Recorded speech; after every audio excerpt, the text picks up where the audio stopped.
Ya, Bismillahirrahmanirrahim. Assalamualaikum warahmatullahi wabarakatuh. Selamat pagi Waalaikumsalam dan warahmatullahi salam sejahtera untuk kita semua yang terhormat, yang kami hormati Pak Heru, Kepala BKD Kabupaten Blora, yang alhamdulillah membersamai dan membuka kegiatan kali ini bersama kita, nggih. Eh, Pak Muniri segenap dengan tim yang sudah membersamai menyelenggarakan kegiatan ini. Bapak Ibu sekalian beserta eh, Sinar series ya, Sinau Bareng ya. Ini akronim yang cukup menarik gitu ya, Sinar gitu ya. Ya, mungkin di tempat lain dengan menggunakan istilah-istilah yang lain ya, Bapak Ibu. Ya, pertama mari kita aturkan rasa syukur kita nih kehadirat Allah SWT, Tuhan Yang Maha Esa, karena pada kesempatan kali ini kita bisa di waktu yang terbatas mungkin ya, bisa sharing, diskusi. Tadi udah di challenge sama Pak Muniri untuk Bapak Ibu bisa menginventarisir sekiranya apa-apa yang bisa kita diskusikan. Begitu ya, memang harapannya momen yang singkat ini bisa kita optimalkan secara tuis gitu ya, dua arah. Tidak hanya saya menyampaikan sesuatu, tapi mungkin hal yang lebih esensial Bapak Ibu sekalian bisa menyampaikan sesuatu gitu. Pertama kami sampaikan salam dari pimpinan, mobil khusus ke Pak Heru dan teman-teman di BKD, eh, apresiasi atas kegiatan ini ya, dalam rangka banyak hal. Oke. Satu kegiatan tapi multi purpose ya. Banyak manfaat yang bisa kita peroleh selain memang sinau bareng, akan banyak hal yang bisa kita elaborasi ya. Nah, di samping itu juga ada dampak di pengembangan dan peningkatan kompetensi ya, untuk memperkuat indeks IPSN kita, karena memang itu salah satu jangkar produktivitas kinerja yang bisa diukur dari instansi kita. Banyak instansi menggunakan jangkar IPSN ini untuk diantara untuk sistem merit dan lain sebagainya.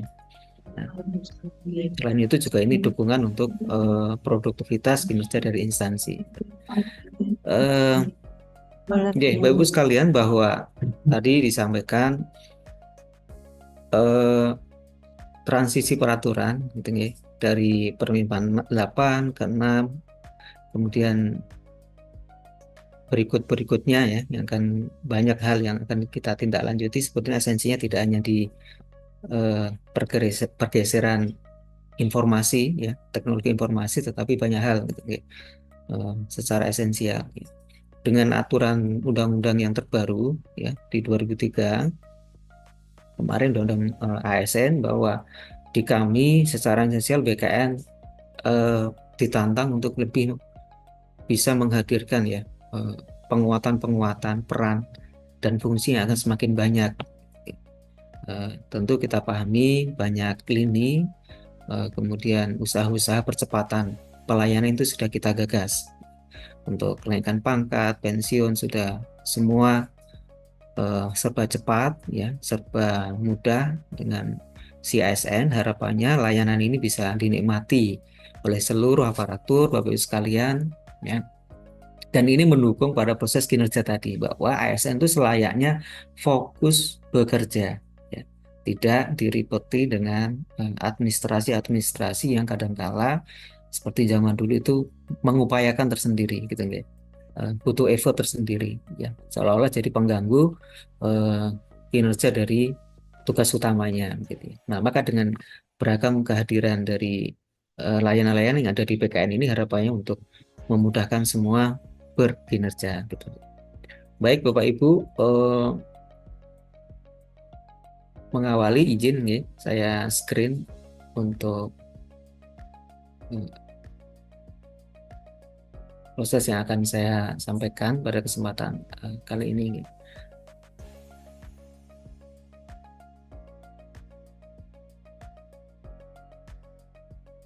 Ya, meneguhkan kembali bahwa hadirnya Permen 6 ya, esensinya adalah transisi dari konteks bekerja menuju berkinerja gitu nggih. Kita pahami bahwa bekerja esensinya melakukan sesuatu aktivitas ya, running as usual ya, melakukan sesuatu secara rutin apa yang sudah dikerjakan ya, dengan tanpa melihat dampak tanpa melihat outcome apa yang dihasilkan. Ya, yang penting sibuk, ya. Yang penting secara fisik mungkin hadir dan lain sebagainya. Tetapi di penerbangan 6 ya, yang jadi penekanan Bapak Ibu adalah konteks kinerja. Ya, dari harfiah ini sudah kita pahami ada perbedaan ya, konteks bekerja dan berkinerja, gitu ya. Jadi kita sekarang sudah tidak dituntut lagi untuk bekerja. Ya, kita tidak diminta untuk bekerja, gitu ya. Tetapi kita dituntut untuk berkinerja. Apa konteks ini? Misal kita lihat di mungkin banyak di antara yang guru gitu ya. Ya, apa perbedaan bekerja dan berkinerja? Ya, kalau panjenengan ya kita semua sebagai guru kemudian hadir mengajar ya, ya, meskipun tepat waktu, nggak pernah absen, nggak hadir misal, itu masih di ranah bekerja. Karena memang tugasnya demikian. Hadir, mengajar, ya, menyusun RPP dan lain sebagainya pembelajaran. Tapi dalam konteks kinerja, hal tersebut belum bisa dianggap sebagai sesuatu yang berkinerja. Karena hadir dan mengajar itu belum merefleksikan sebuah kinerja. Kinerja apa? Ada output, ada outcome yang bisa dihasilkan di sana. Kalau konteksnya adalah pembelajaran, ya, misal Bapak Ibu guru, maka kinerja bisa kita ukur dari apa? Ya, dari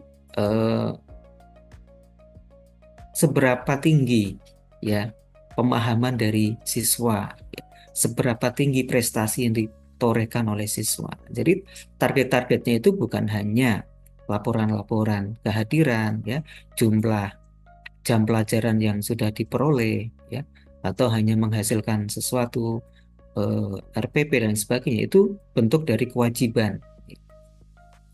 Maka di kinerja tantangannya lebih mendalam kembali, ya. Kita lebih di-challenge kembali, tidak hanya melakukan sesuatu dengan tupoksi, tetapi lebih jauh lagi yaitu berkinerja, menghasilkan sesuatu. Kalau guru misal adalah torehan-torehan, seberapa tinggi siswa-siswa ini bisa berprestasi.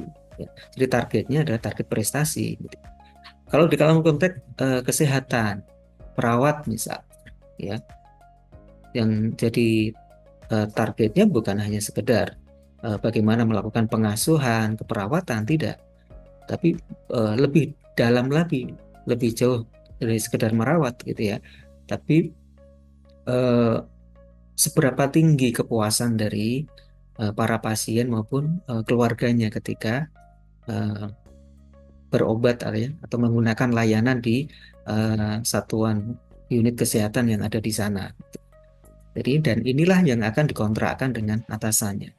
Begitu ya, Bapak. Jadi yang kita kontrakkan dengan pejabat penilai itu bukan aspek pekerjaannya, tapi ada aspek kinerja, output, outcome-nya. Maka detail ini yang harus kita elaborasi, ya, terutama nanti dalam penyusunan di rencana hasil kerja dan aspek-aspek indikatornya. Begitu ya Bapak Ibu. Jadi sekali lagi core bisnis ini yang kami tekankan bahwa terutama Bapak Ibu yang menggunakan EGIN, ya, kalau mungkin di guru dan kepala sekolah sudah diakomodir melalui PMM, ya, platform Merdeka Mengajar, itu juga arahnya ke sana memang sepertinya Bapak Ibu. Jadi konsep kinerja ini karena guru dan kepala sekolah supaya tidak direpotkan dengan penyusunan secara manual di kinerja dan tidak ada standarnya, masing-masing menggunakan perumusan RAK yang sendiri-sendiri dimungkinkan demikian, ya. Maka dari Kementerian Pendidikan menginisiasi adanya modul, ya, melalui PMM tersebut yang sudah mengarahkan pada aspek kinerja. Jadi dari 8 unsur kinerja dari guru itu nanti akan fokus satu, mana yang akan dielaborasi, kemudian akan diperjanjiankan, dikontrakkan dengan pejabat penilainya. Hingga arahnya ada arah kinerja ini, ya, bukan sifatnya yang running as usual, ya. Bagaimana mekanisme dan sebagainya nanti kita ikuti sambil jalan karena periode PMM ini masih di tahap perencanaan, betul ya Bapak Ibu. Sementara ini sifatnya masih di semesteran. Baik, kembali ke kinerja, ya, bahwa arahnya Permen 46 adalah merujuk pada kinerja. Maka tadi selayaknya yang kita kontrakkan dengan atasan adalah unsur kinerja. begitu nggih. Kalau pengelola ya, pengentri data itu yang dikontrakkan bukan hanya jumlah datanya ya, tidak hanya laporannya. Selama ini mungkin hanya sekedar laporan, jumlah begitu ya, tapi outcome-nya apa gitu ya. Nah, outcome ini lebih relate dengan pekerjaan saya ini dianggap berkualitas jika seperti apa begitu ya. Jika seorang penata komputer misal yang bersangkutan punya tanggung jawab mengentri data, maka aspek kinerja bisa kita lihat dalam unsur seberapa akurat dan benar data tersebut dientrikan. Jadi tidak ada kesalahan ya. Selain itu juga ada aspek ketepatan waktu ya, tidak melewati timetable waktu yang ditetapkan ya. Para pengelola keuangan ya, pemproses SPM misalnya, tidak melewati waktu, keakuratan data, itulah kinerja-kinerja yang dikontrakkan. Tidak hanya sekedar selama ini yang jangkara hanya sekedar kontrak jumlah laporan ya, pelaksanaan dan lain sebagainya. Mungkin itu pengantar dari saya Bapak Ibu terkait dengan kinerja ini yang selanjutnya nanti ketika teman-teman Bapak Ibu menggunakan merumuskan RHK ya, selalu kita ingat bahwa yang saya masukkan adalah kinerja, bukan bekerja, bukan pekerjaan. Itu enggak Bapak Ibu. Baik, saya lanjutkan terkait dengan kinerja ya. Tadi disampaikan Pak Heru bahwa sesuai amanah ya, pengelolaan kinerja ini harus kita lakukan secara tersistem informasikan. Nah, ini ada amanah besar ya di PP 30, Permenpan 8 dan 6 itu mengemanakan sistem informasi kinerja ya. Selama ini mungkin masing-masing instansi sudah mengembangkan ya satu di antara yang lainnya. Tetapi kebutuhan secara nasional ini belum representatif ya, karena kebutuhan itu kita ada tuntutan besar ya, ini one data ya. Satu data kinerja nasional ini harus bisa kita kelompokkan, harus kita databasekan. Nah, ini kalau masih parsial, masing instansi menggunakan yang sendiri dan itu dibutuhkan waktu untuk integrasi ya, untuk API dan lain sebagainya atau web service, sehingga dimungkinkan ada kendala maupun ada reduksi data. Ini yang mana sehingga sistem informasi ini menjadi mutlak adanya. Kenapa harus informasi Bapak Ibu? Nah, ini memudahkan. Kalau dulu masih berbasis Excel, ya, perencanaan, pemanfaatan, ya, pemantauan, pembinaan itu agak sulit dilakukan, ya, karena dokumennya masih manual, ya. Tapi kalau sudah berbasis sistem informasi, maka penilaian ini akan memudahkan, ya. Apa yang sudah direncanakan itu sudah terdatabasekan di sana. By owner, ya, jelas atasannya siapa, udah jelas di situ, maka ini mendukung proses cascading bahwa penyusunan SKP tidak bisa dilakukan kalau atasannya belum menyusun SKP maupun menetapkan kinerja-kinerja yang akan dicapai. Ya. Inilah turunan cascading dari atas ke bawah. Ya. Nah, selain itu juga nanti ada proses penilaian. Nah, dengan pemanfaatan sistem informasi, penilaian ini akan memudahkan. Ya. Kalau dulu dengan Excel ya trial error ya, kadang dibikin oleh yang bersangkutan sendiri ya, dinilai-nilai sendiri, disusun-susun sendiri ya, atasan hanya mungkin tanda tangan. Sehingga sangat jauh semangatnya dari unsur kinerja tadi gitu ya. Kita masih terjebak dari tatanan administrasi ya untuk pengelolaan kinerja ini. Ya. Yang memang harapannya ya forecasting ke depan ya kinerja ini betul-betul menjadi rumpun dari sistem merit gitu ya, selain kualifikasi, kompetensi dan kinerja ini ya. Jadi ada penilaian yang bisa dilakukan secara berbasis teknologi informasi dan itu akan memudahkan para pejabat penilai. Selain itu juga ada tindak lanjut ya, ada evaluasi, penghargaan, sanksi ya. Karena arahnya ke depan Bapak Ibu bahwa pemberian ya, penghargaan, tunjangan ya. Kalau di daerah mungkin TPP itu tidak hanya berbasis dari sekedar absensi ya, ataupun hanya mungkin yang selama ini berjalan ya dengan TPP itu dengan poin-poin istilahnya gitu ya. Tetapi memang sudah direlatekan, disandingkan dengan ketercapaian kinerja di periodik yang bersangkutan ya. Misal kalau bulanan periodiknya untuk memperoleh TPP di bulan tersebut besarannya berapa, itu akan disinkronkan, disandingkan dengan kinerja yang bersangkutan. Dan untuk mendukung ini, maka sangat dimutlak ya dibutuhkan sistem informasi.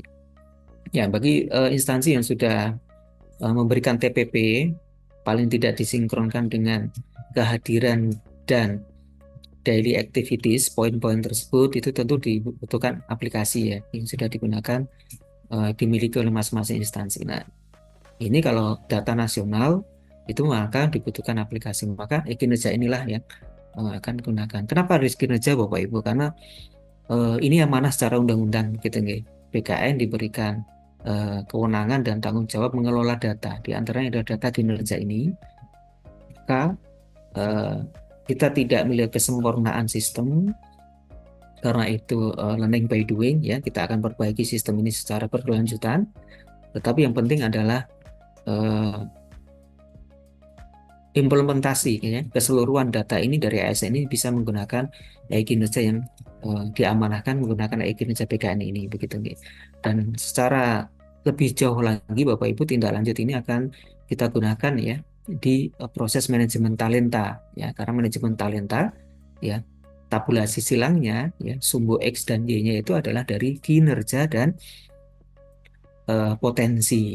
Sementara itu, ini yang masih menggunakan perspektif lama ya, kinerja dan potensi. Potensi bisa diambilkan dari proses assessment center ya, pemetaan, kemudian uji-uji seleksi terbuka dan lain sebagainya. Sementara aspek kinerja ya ternyata kita gunakan fix menggunakan dari SKP itu. Maka ketika SKP-nya tidak benar ya atau masih manual, tentu akan sulit kita mengklasterkan talenta-talenta ini. Apalagi dituntutkan dengan Undang-Undang 20 ya, bahwa sistem manajemen talenta itu harus sudah dikembangkan sampai lini di instansi. Dan ini akan memudahkan jika semua menggunakan e-kinerja, akan ditarik simbol kinerjanya ini akan otomatis begitu. Tinggal disandingkan nanti dengan aspek dari potensi. Nah, di skema RPP yang baru ya, sistem merit ini atau manajemen talenta ini ya secara pure hanya akan didasarkan dari aspek kinerja ya, tidak potensi kembali ya. Kemudian nanti nine box-nya ya dari level-level 7, 8 dan 9 yang istilahnya promotable yang bisa ditindaklanjuti untuk pengembangan karir dan promosi rotasi, itu didasarkan pada sistem manajemen kinerja ini. Bagaimana dengan potensi maupun pemetaan itu digunakan nanti pasca Nine-box ya. Jadi teman-teman yang masuk Nine-box nanti ketika akan di-challenge baru akan dilakukan pemetaan maupun proses assessment, sehingga tidak semua effortnya itu digunakan untuk seluruh pegawai, tapi sudah targeted begitu ya. Maka sistem informasi ini akan sangat dibutuhkan begitu ya. Baik, mungkin saya cepat begitu ya, bahwa EKIN ini sudah mendukung SPBE, kemudian juga tersinkronasi dengan data melalui CASN. Tadi disampaikan Pak Heru bahwa pengurusan kenaikan pangkat ya di SE 16 2003 kemarin ya, sebetulnya di 2024 itu sudah harus kinerja ya, meskipun di periode Februari ini ya yang sudah kita lalui kemarin di Kanrek 1 masih mix begitu ya. Bagi instansi yang sudah settle, yang sudah menggunakan EKIN, kita gunakan e-kinerja. Bagi yang belum masih diakomodir dengan non e-kinerja dengan mekanisme yang sudah ditetapkan. Tapi ini hanya bom waktu nih Bapak Ibu ya. Ketika April kita nggak tahu, nanti masih 50-50, tapi dimungkinkan pasca April itu nanti sudah pure semuanya menggunakan e-kinerja, sehingga proses kenaikan pangkat, pensiun dan sebagainya itu sudah tidak dilakukan, sudah tidak dapat dilakukan lagi secara manual gitu ya, sehingga tidak ada pengusuran berkas manual ya. Bahkan sudah tidak ada kita meminta-minta berkas print out ya dari SKP ini, karena predikatnya sudah muncul di e-kinerja dan itu sudah tersinkronisasi di CASN. Setiap penilaian yang sudah dilakukan oleh atasan atau pejabat penilai dengan sendirinya nanti akan tersinkron di CASN, dan setiap ASN ya Bapak Ibu sekalian sudah bisa langsung mengeceknya di My ASN masing-masing ya, melalui riwayat kinerja. Ya, jadi My ASN itu ada, kalau yang lama namanya riwayat SKP ya. Kalau dicari di SKP tidak ada Bapak Ibu ya. Untuk periode 2023 ya dan 22 itu sudah menggunakan riwayat kinerja yang dicari ya. Nanti setiap sudah dinilai oleh atasan, dengan sendirinya akan sinkron di CSN dan Bapak Ibu bisa langsung ngecek melalui gadget masing-masing ya. Di My ASN itu bisa dicek, oh predikat saya ini sudah langsung muncul di situ. Dan ketika sudah ada di sana untuk pengurusan kenaikan pangkat, dengan sendirinya sudah cukup menggunakan predikat yang ada di sana ketika minimal baik, eligible untuk proses kenaikan pangkat, dan akan disetujui sepanjang syarat dan ketentuan lainnya terpenuhi. Ini salah satu keunggulan karena memang di kami di BKN sudah ditargetkan ya, sudah diketatkan sama Pak Menteri untuk kenaikan pangkat dan pensiun ini harus menjadi piloting ya, menjadi sesuatu yang harus jadi rujukan dan unggulan layanan yang ada di BKN. Nah, selain itu Bapak Ibu, ada SE3 Menpan ya, 2003 terkait dengan penetapan ya predikat kinerja pegawai. Maka di sana disampaikan sebetulnya gitu ya, bahwa predikat kinerja pegawai baru dapat diberikan ketika sudah ada predikat kinerja organisasi. Ini SE3, SE Menpan begitu ya. Meskipun sudah dirilis SE-nya, tetapi implementasi hingga saat ini memang belum diwajibkan begitu nih. Kita hingga saat ini, hingga akhir Desember 2023 dan awal ya penilaian di akhir Desember 2023, sementara ini masih parsial ya, masih belum berpedoman pada SE ini. Tapi kita nggak tahu next ya, misal kapan nanti Menpan menetapkan kembali bahwa penggunaan SE3 ini, capaian predikat pegawai berdasarkan capaian kinerja organisasi, sudah wajib harus dilakukan oleh seluruh instansi misal. Dan ini tentu akan sangat sulit dilakukan kalau tidak berbasis aplikasi. Misal salah satu ketentuan di sana adalah ketika ya, capaian kinerja organisasinya adalah baik, gitu ya, maka nanti ada persentase maksimal 70% pegawai di unit tersebut itu kategorinya maksimal baik, 70% maksimal gitu ya. Ada yang sangat baik, dapat sifatnya, ada yang cukup dan kurang, wajib ada. Maka persentase ini kalau tidak disettling dengan aplikasi tentu akan kesulitan. Ya, selama ini kita terbiasa ya, atasan-atasan itu langsung memberi penilaian atau SKP bawahnya masing-masing gitu ya. Di lingkup bidang ya sudah akan memberikan stafnya menilai langsung tanpa dikoordinasikan dulu satu satker, satu OPD misal.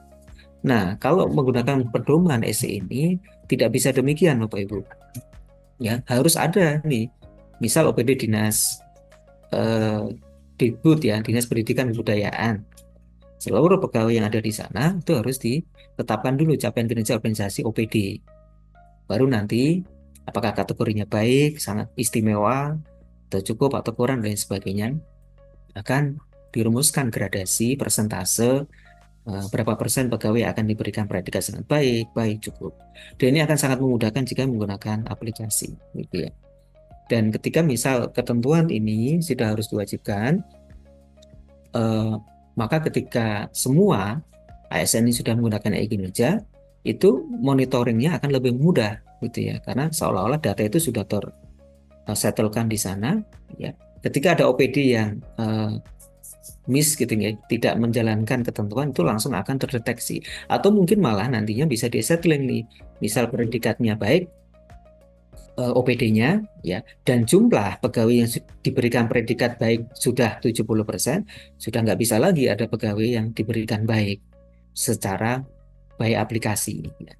Maka ini ketentuan kebutuhan aplikasi ini akan mendukung ke arah sana. Tapi Bapak Ibu hingga saat ini memang mekanisme pemberian predikat ini yang diriletkan dengan capaian kinerja organisasi belum disetelkan, belum diamanahkan dengan implementasinya ya.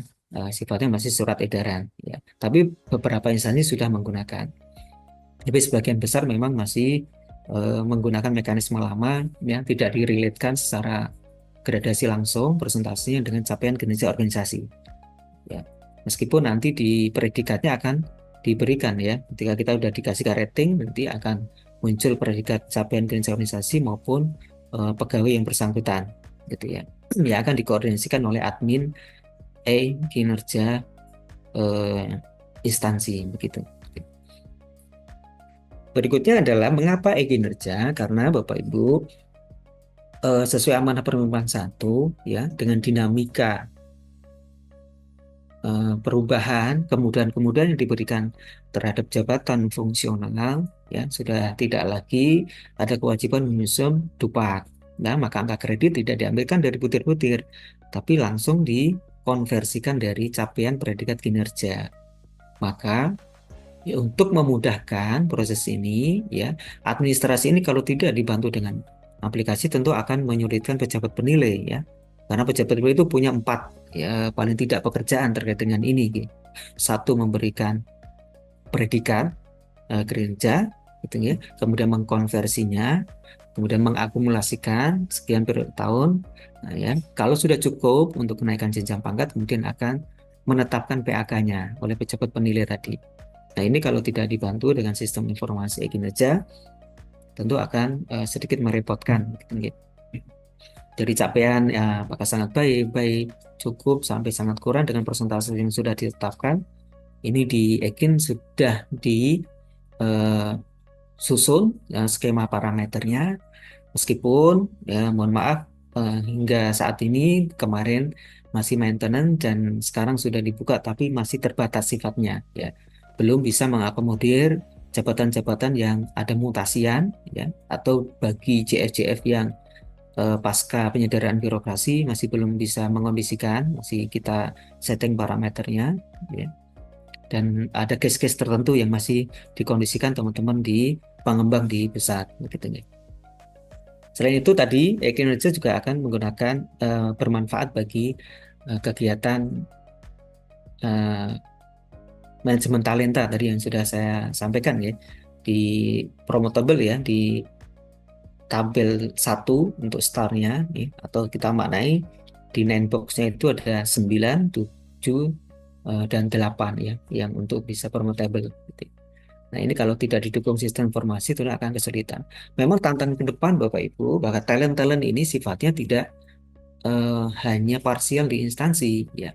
Ketika semua sudah menggunakan Ekin BKN, nanti akan terdeteksi secara nasional berapa orang di instansi tersebut yang nilainya predikatnya baik, mana yang sangat baik ya. Karena predikat sangat baik ini sudah menjadi talent nasional ya, tidak hanya talent instansi ya, yang boxnya 9 itu bisa ditarik karena skema ke depan memang talent manajemen talenta ini ada yang sifatnya instansional tapi juga ada yang sifatnya nasional. Nah, ini akan bisa gunakan ketika kita menggunakan e-kinerja ini. Nah, sesuai SIBKN 16 2003 kemarin bahwa penilaian kinerja PNS yang akan diusulkan kenaikan pangkat menggunakan aplikasi e-kinerja. Ya, dan kita awali di 2024. Karena apa? Terintegrasi dengan si ASN ya. Ketika predikat sudah diberikan oleh atasan, itu dengan sendiri tersinkronkan gitu ya. Nah, kalau ada case-case tertentu sudah diberikan predikat tapi belum masuk di CSN, artinya Bapak Ibu ngecek di MySN-nya kok belum ada predikatnya. Nah, itu ada tombol khusus nanti bisa muncul yaitu sinkron CSN, ada tombol ke sana. Tapi ini masih panjang ya, karena target kita di kesempatan kali ini kan di perencanaan ya Bapak Ibu, di penyusunan SKP-nya tidak sampai ke evaluasi, mungkin lain waktu bisa kita elaborasi untuk penyusunan penilaian dan juga bagaimana menyinkronkan dengan CSN ini. Artinya memang untuk kenaikan pangkat ke depan sudah berbasis kinerja, tentu kita semua yang akan dimudahkan ya, pengarah pengelola gitu ya. Tapi harapannya juga memang selain penggunaan aplikasi juga ditindaklanjuti dengan proses tadi ya, perencanaan yang matang dan benar ya, bahwa memang yang dikontrakkan ya, yang didealkan dengan atasan itu unsur-unsur kinerja, bukan hanya pekerjaan, kemudian pemberian rating, ya, pemberikan umpan balik itu juga dilakukan secara benar oleh atasannya. Tidak mindset yang lama, ya, yang penting disusun, ya, baru ketika mau naik pangkat baru dikondisikan, ya, baru diisi-isi dan sebagainya. Semangatnya di Permenpan tidak demikian, ya. Bukan penilaian, tapi adalah peningkatan kinerja. Itu semangat dari Permenpan 6, Bapak Ibu. Jadi bukan hanya menilai, ya, bahkan di SKP ini, di dokumen kepegawaian itu hanya yang SKP tahunan, ya, yang akan menjadi jangkar untuk aspek kepegawaian, ya. Selain tahunan ada namanya penilaian periodik. Itu akan dilakukan secara berkala baik bulanan maupun triwulan. Dan esensi peningkatan kinerja ada di sana, ya. Bukan yang sifatnya tahunan. Tahunan merupakan hanya reflektif apa yang sudah dijalankan selama 1 tahun. Sementara yang periodik itu esensinya peningkatan kinerja ada di periodik. Nah, apakah capaiannya terpenuhi apa tidak? Yang tidak kalah penting adalah aspek berakhlaknya tadi, ya, di perilaku, ya. Ketika ada bawahan ada memiliki penyakit-penyakit tertentu, ya, baik terkait kedisiplinan, ya, ataupun performa, motivasi, ya, ataupun kompetensi, harmonisasi dan sebagainya, itu selayaknya dibenahi secara periodik, ya, dikasih treatment oleh atasannya, disuruh melakukan sesuatu atau dijanjikan atau berjanji sesuatu supaya berubah, dan itu sudah close, harus finish di periodik itu, sehingga 1 tahun berjalan orang akan mengalami dinamika perubahan-perubahan dari perilaku ini. Yang dulunya disiplinnya rendah jadi tinggi, yang sudah nggak ada motivasi jadi termotivasi melalui challenge-challenge yang diberikan oleh atasannya di periodik, gitu nggak. Kemudian anak-anak mungkin milenial yang kurang harmonis dengan senior dan sebagainya itu memperoleh treatment di aspek periodik. Karena ini tidak mungkin kita lakukan di tahunan, ya, terlalu lama nanti hasilnya tidak kelihatan. Ini jelas. Baik, sekilas Bapak Ibu, kita masuk di akses kinerja, gitu ya. Kinerja ini bisa kita akses di kinerja bkn.go.id. Mungkin di antara Bapak Ibu sudah sering membuka, gitu ya. Nah, untuk bisa mengakses ini, ya, kita gunakan dengan single sign on, ya, yakni akun My ASN Bapak Ibu sekalian, gitu ya. Jadi untuk bisa melakukan login, kita harus sudah bisa mengaktifasi akun My ASN atau My SAPK yang sebelumnya. Supaya apa? Supaya memang single sign on ini kita bisa mengakses kinerja ini. Nah, untuk bisa mengakses, ya, Bapak Ibu bisa mencoba, gitu ya. Bisa coba latihan, ya,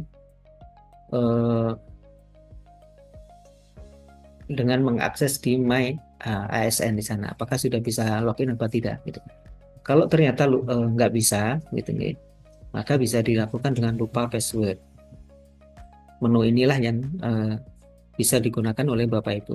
Tentu saya kira ini sudah banyak yang sudah bisa mengakses, ya. Tapi jika masih ada, nanti Bapak Ibu bisa mencoba lupa password, ya. Kemudian nanti akan ditampilkan menu yang ada di lupa password, ya. Nanti Bapak Ibu mengentrikan NIP 18 digit NIP, kemudian email. Nah, email ini harus dipahami, email adalah yang terdata di si ASN, ya. Jika emailnya salah, tentu tidak bisa melakukan aktivasi atau reset password. Gimana jika lupa? Nah, ini sudah disampaikan, ya, disuruh untuk menghubungi BKD atau BKPSDM instansi, ya, untuk bisa diulikkan, ya, bisa dilihatkan email yang terdata di CSN.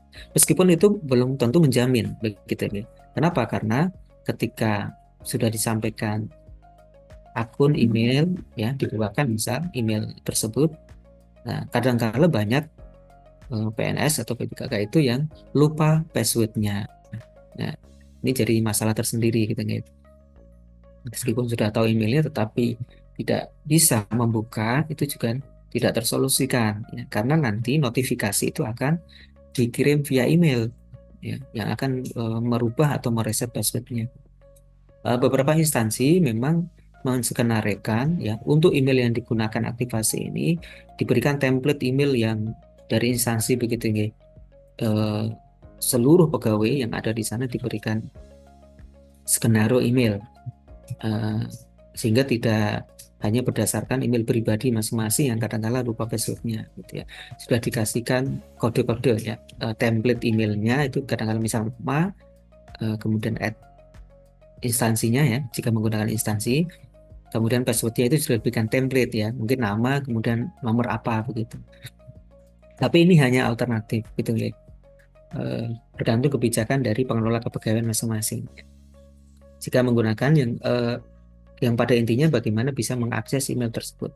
Itu emailnya terkoneksi di CSN, ya, masuk ada di sana di data CSN. Kemudian yang bersangkutan juga bisa mengakses email tersebut.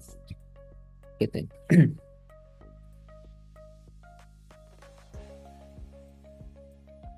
Ketika sudah masuk, ya, kemudian kita konfirmasi token akan masuk melalui email yang terdata di CSN. Nah, masa aktif token ini adalah 1 kali 24 jam ya. Hingga Bapak Ibu ketika merubah password ini harus segera memasukkan password baru dan tokennya tersebut. Ya, tinggal dimasukkan password barunya apa, kemudian ketikkan token yang ada di email ya, yang sudah dikirimkan dari CSN melalui email tersebut, kemudian klik reset password. Dari situlah nanti bisa mengakses MySN dan dengan sendirinya bisa mengakses e-kinerja. Nah, itu adalah laman di e-kinerja, Bapak Ibu, ada username dan password yang harus dientrykan ya, sesuai dengan tadi yang sudah dimiliki ataupun yang diperbaharui. Nah, ketika masuk ya, pertama kali yang harus dilakukan tidak nyusun SKP dulu ya Bapak Ibu, tetapi kita memastikan nih profil yang ada di Egin Bapak Ibu sekalian. Ya, jadi silakan dicek di profil masing-masing. Di sana ada data diri, ya, data atasan, dan klaim pimpinan unit kerja. Ya, paling tidak 3 itu yang esensial yang kita perhatikan. Ya, ya. Dari data pribadi ada instansi, nama, kemudian jabatan, ya, dan lain sebagainya. Ya, dan yang bawah itu ada unit kerja. Ya, ini sangat penting harus kita perhatikan. Gitu ya. Di unit kerja.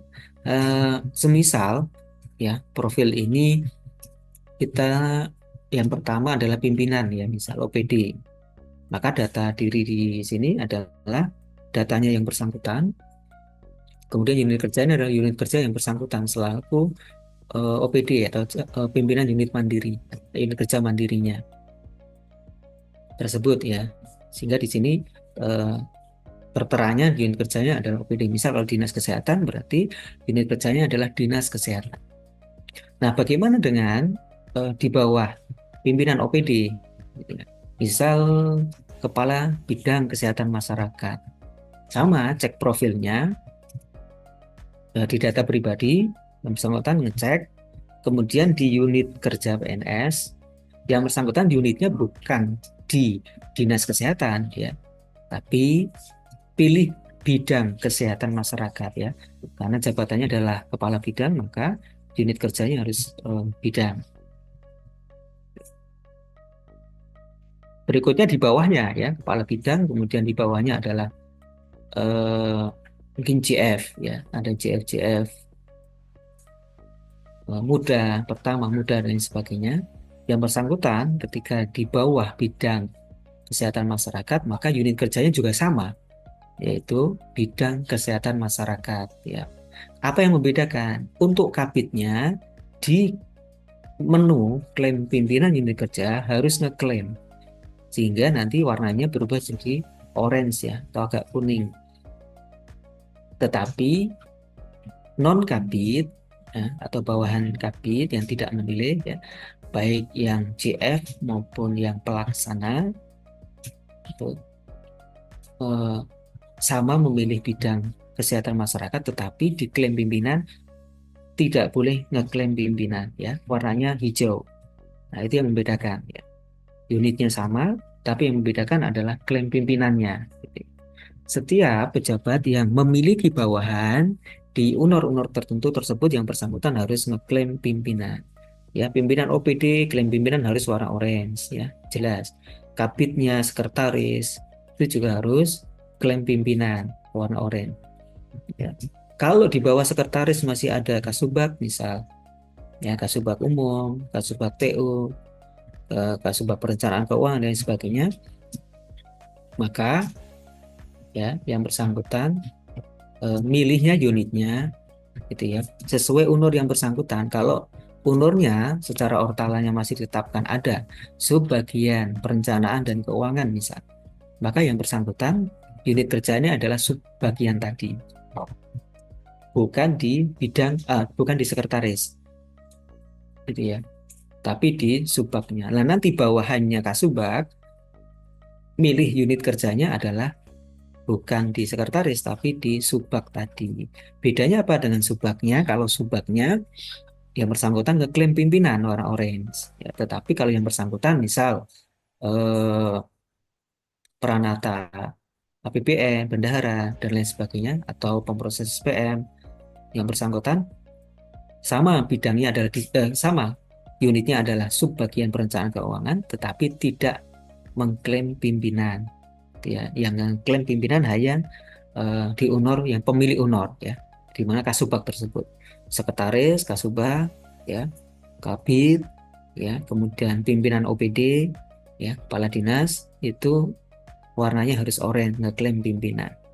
Oke, jangan sampai salah klik ya, ada salah satu staf yang ngeklaim pimpinan, maka nanti yang punya honor kehilangan, itu agak kesulitan nanti ya, harus ditrace siapa nih yang ngambil honor tersebut gitu. Ini terkait dengan profil gitu ya. Nah, ketika profil udah benar, udah sesuai, baru kita fokus di penyusunan SKP-nya. Kita klik di SKP, kemudian tambah periode SKP. Nah, sekilas mungkin ya, Bapak Ibu, ketika ditambah nanti tinggal dimasukkan eh, periode awal, periode akhir, sama pendekatan. Ya, apakah kuantitatif atau kualitatif. Nah, ketika sudah ditambahkan, maka akan muncul ya periode SKP. Yang kita lihat di contohnya ini adalah 1 Januari 2023 sampai 31 Desember 2023 ya. Nah, pemilihan periode ini pastikan adalah ketika periode itu penuh ya. Meskipun tanggal 1 Januari itu adalah hari libur tahun baru ya. Belum ada ceritanya tanggal 1 Januari itu tidak tanggal merah gitu ya. Tetapi karena periode tetap kita tulis 1 Januari ya sampai 31 Desember ya. Ibaratnya kerangkanya, ruangnya, kamarnya yang kita susun periode 1 tahun. Periode untuk menyusunnya adalah kita ada menu namanya detail SKP ya. Ada metrik, SKP bawahan dan penilaian, itu nanti akan digunakan bagi yang memiliki bawahan ya. Yang menjadi pejabat penilai atau pimpinan akan muncul seperti ini ya, karena ini statusnya adalah pimpinan yang bersangkutan. Ada SKP bawahan dan penilaian. Tapi kalau hanya pegawai ya, tidak pimpinan, tidak menilai maksudnya, nanti tidak akan muncul menu tersebut ya. Jadi di detail SKP nanti akan muncul formnya. Formnya ada dua ya, Bapak Ibu, ada form JAJF, Jabatan Administrasi dan Fungsional, serta form JPT, Jabatan Pimpinan Tinggi. Gitu, ya. Nah, apa bedanya? Untuk form JPT hanya digunakan oleh beliau-beliau yang memimpin unit kerja mandiri. Gitu. Seperti pimpinan OPD, gitu ya. Kemudian camat, ya, itu juga unit mandiri.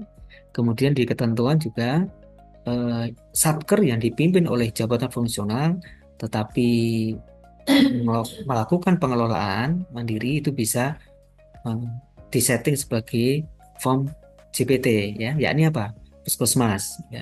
Puskesmas itu meskipun kepala puskesmas adalah CF misal, tetapi menggunakan formnya form CPT bukan CACF, khusus untuk kepala puskesmas, gitu ya. Nah, di antara form CPT juga adalah sekolah. Ya, di sekolah itu sekarang sudah terkondisikan. Kalau kemarin di 2023 masih banyak yang formnya CACF, nah di 2024 ini by template-nya sudah disusun ya, formnya form CPT untuk kepala sekolah. Ya, kemarin disondingkan sudah kita pahami bahwa dengan integrasi PMM dan EGIN, maka apa yang sudah dilakukan di PMN dengan sendirinya nanti akan terdeteksi di e-kinerja sehingga kepala sekolah tidak menyusun secara manual lagi ya e-kinerja. Tetapi apa yang sudah dilakukan di PMN akan detek di kinerja dan itu ketika dibuka formnya otomatis sudah form GPT. Itu nggih Pak Ibu.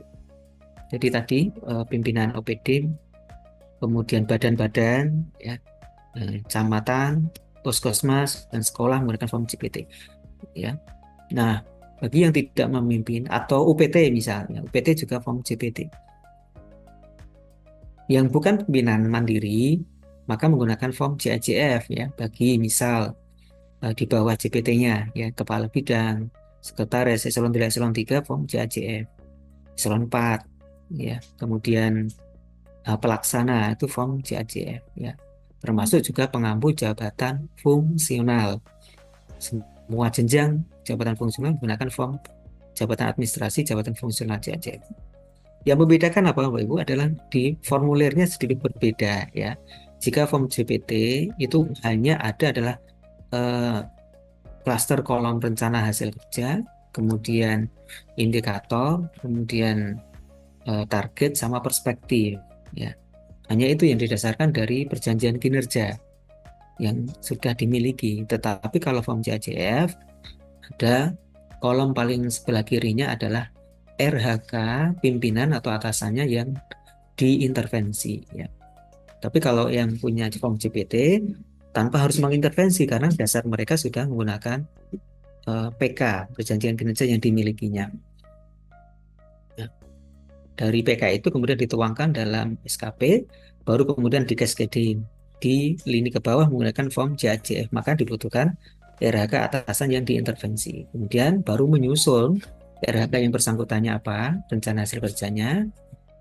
Nah, selain itu juga yang tidak kalah penting, yang sangat penting adalah bagaimana merumuskan aspek-aspek ya, indikator dan targetnya. Nah, aspek ada aspek kuantitas, kualitas, dan waktu paling tidak itu nih. Dan masing-masing aspek nanti akan dirumuskan indikator kinerjanya serta targetnya. Nah, aspek kinerja sebetulnya bagi form JACF ada di aspek ini. Ya. Bagaimana bisa merumuskan indikator-indikator di kuantitas, kualitas, dan waktu yang sangat baik, ya, dan itu merujuk pada kinerja, maka semakin baik pula ya, dokumen perencanaan kinerja yang disusun tersebut. Ya.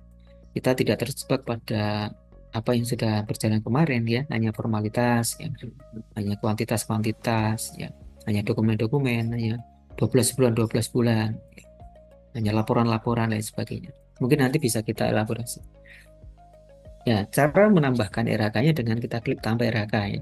Ada menu tambah RHK di bagian atas. Ya, kemudian nanti kita pilih ada rencana hasil kerja atasan yang diintervensi. Ini adalah form JACF. Ya, kalau form GPT tidak ada menu atasan yang diintervensi. Ya, tinggal kita pilih nanti, kemudian kita pilih klasifikasinya, apakah individu atau organisasi, kemudian jenis RHK-nya, apakah utama atau tambahan. Gitu ya. Dengan hadirnya Permen 46, gitu ya, hampir sangat sedikit jenis RHK yang sifatnya tambahan. Gitu ya. Karena apapun yang diberikan organisasi itu hampir sebagian besar merupakan rencana hasil kerja utama. Gitu ya.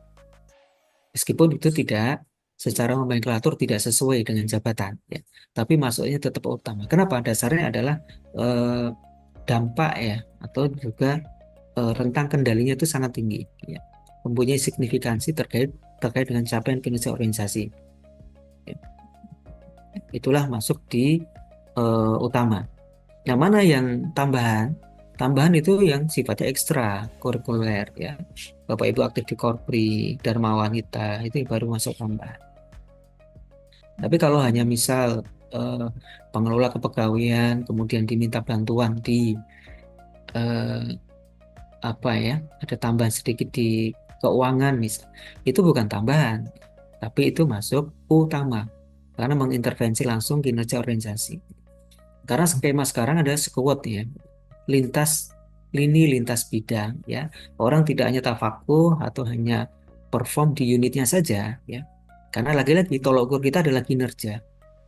Kinerja selayaknya orang itu bisa dimanifestasikan, bisa dieksplorasi semaksimal mungkin untuk bisa unjuk kinerja terhadap organisasi.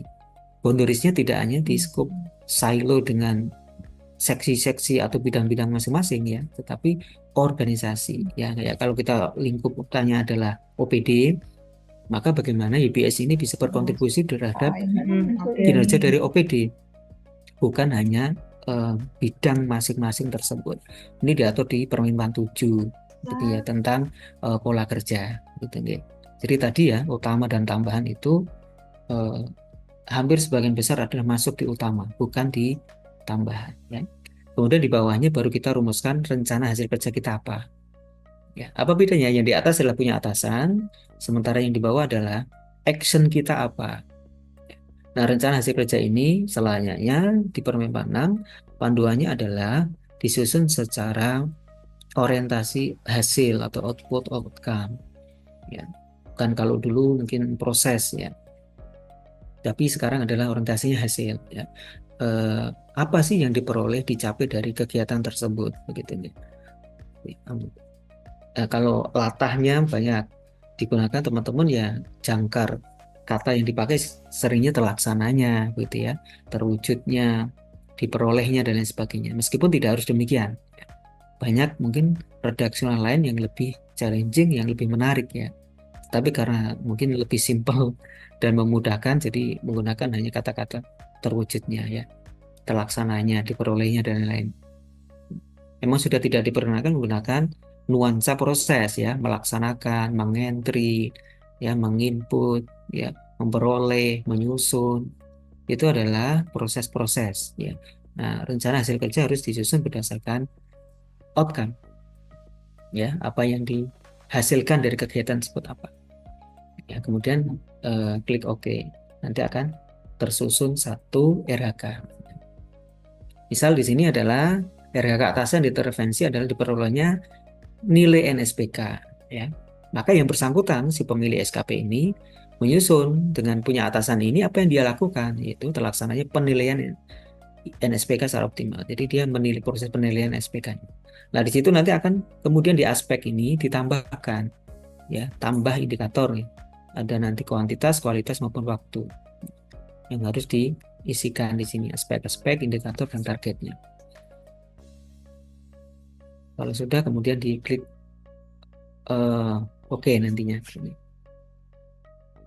Ketika sudah, Bapak Ibu ini satu RHK, satu dan dengan aspek-aspeknya kita susun terus banyak RHK yang kita miliki. Dan jika sudah semua, maka hasil kerjanya, perencanaan hasil kerjanya sudah selesai. Ya.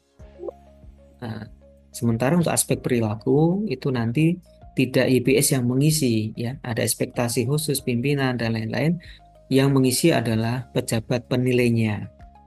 Kapan mengisinya? Akan diisi ketika SKP ini sudah diusulkan ya di pengajuan. Ya, saat diajukanlah nanti atasan akan screening dari RHK-nya sudah sesuai apa belum, ya. Target aspek-aspeknya sudah pas dengan nuansa kinerja apa tidak. Ya, kalau sudah sesuai targetnya sudah benar apa tidak. Ya. Itu selayaknya memang pejabat penilai bisa mengoreksi ya. Karena perjalanan ke depan dalam pelaksanaan kinerja ini sangat dipengaruhi dari kontrak di awal ini. Ketika penyusunan target-targetnya ini asal-asalan, tentu di tengah jalan pun asal-asalan nanti gitu ya. Karena ini jadi guidance gitu. Nah, selain itu juga pejabat penilai atasannya akan memberikan ekspektasi khusus pimpinan ya terkait dengan perilaku kerja berakhlak ya. Ada orientasi pelayanan ya, akuntabel, kompeten, ya, harmonis, adaptif, loyal, harmonis, adaptif, dan kolaboratif ya. Ada 7 aspek yang secara template memang sudah dimasukkan ya. Ada 3 indikator yang mengiringi dari masing-masing aspek tersebut. Tetapi pejabat penilai juga bisa memberikan ekspektasi khusus dan ini lebih baik ya. Artinya apa? Memang pejabat penilai atasan itu juga harus ngopeni, tahu dinamika perilaku dari bawahannya. Artinya kita melihat nih bawahan kita punya penyakit apa, mana yang paling kurang, yang paling minim belum dikuasai. Oh, misal bawahan saya ini eh, sudah tidak bisa mengikuti peraturan ya atau teknologi informasi ya, berarti di aspek kompeten ya. Tidak menguasai alat-alat misal PowerPoint ya atau Microsoft Excel atau spreadsheet secara online begitu ya. Nah, ini kan tidak semua pegawai mungkin bisa dia. Nah, atasan menganggap bahwa di unit tersebut itu sangat dibutuhkan gitu ya. Maka pejabat penilai bisa memberikan ekspektasi khusus untuk belajar pengembangan diri di situ ya, latihan-latihan. Nah, nanti bisa direncanakan di periodik ya melalui rencana aksi ya. Di bulan ini yang bersangkutan harus belajar Excel dasar misal selama 1 bulan. Nanti dilaporkan presentasi ke saya, bisanya seperti apa, sudah bisa seperti apa.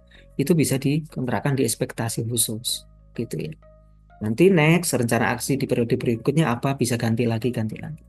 Ini terkait kompetensi. Misal ada kedisiplinan, ya, ada pegawai terlambat terus, begitu ya. Bisa dimasukkan di ekspektasi khusus. Keinginan dari atasannya itu seperti apa. Misalnya maksimal keterlambatan 1 bulan sekali, misalnya dia sering terlambatnya. Dari situ nanti akan ada perubahan-perubahan. Ya. Itulah jangkar orang bawahan untuk berubah. Ya. Atau orientasi pelayanan misal. Ada pegawai yang sukanya marah-marah ya di PTSP. Kalau ada tamu nggak afdol kalau tidak marah-marahi tamu gitu ya. Atau pelayanannya kasar dan lain. Itu kan penyakit semua ya. Dan ketika atasan harus tahu men-screening seluruh pegawainya ini punya penyakit apa ya. Kadang kan banyak ASN ini masalahnya penyakitnya ya. Udis, kurang disiplin ya, kurang rapi, kurang tertantang, nyantai-nyantai gitu nggih. Udah nggak bisaan dan lain-lain. Nah, itu slot ekspektasi khusus bisa dimasukkan di situ. Nah, apakah harus diisi semua? Memang secara amanah tidak ada ya kewajiban mengisi seluruh 7 ekspektasi khusus itu ya. Memang asumsinya bertahap bisa dilakukan ya pengembangan-pengembangan itu ya. Bisa ditulis 1, 2, 3 itu moderat ya. Sebagai panduan bawaan kita untuk berlaku lebih baik lagi ya, sehingga nanti apa bisa dilakukan. Sehingga dalam 1 tahun akan ada shifting ya, transisi yang dulunya marah-marah sudah santun ya, yang dulunya nggak bisa apa-apa, yang nggak bisa Excel jadi bisa Excel, yang awalnya cuma bisa Excel sekarang sudah bisa spreadsheet ya, jadi data itu bisa diakses dimanapun online ya, ketika laporan diminta dari rumah bisa disajikan karena sudah online, nggak ada alasan lagi seperti dulu, maaf Pak datanya di komputer kantor ya, nggak bisa, lupa dan sebagainya. Dengan era sekarang ini tantangan-tantangan, sehingga dalam 1 tahun nanti orang akan banyak kompetensi yang meningkat. Inilah esensi kinerja ya. Bukan penilaian tapi peningkatan kinerja. Orang dari titik tertentu akan shifting naik, ada kompetensi-kompetensi tertentu, berakhlak-berakhlaknya yang banyak itu akan naik. Melalui apa? Melalui ekspektasi-ekspektasi yang diberikan oleh pimpinan atau pejabat penilainya. Kenapa pejabat penilai? Karena yang bersangkutan sebagai lini terdekat yang mengetahui kinerja, yang mengetahui perilaku, yang mengetahui, yang menggunakan sebagai user atas pekerjaan-pekerjaan yang dihasilkan dari pegawai tersebut. Ya, karena dialah yang merasakan langsung, tentu mempunyai ekspektasi ya. Misal ada atasan yang menganggap anak buahnya ini kalau dihubungi lama sekali responnya ya. Di Japri itu pagi ditanya mungkin jam 4 baru dibalas. udah mau pulang baru dibalasnya.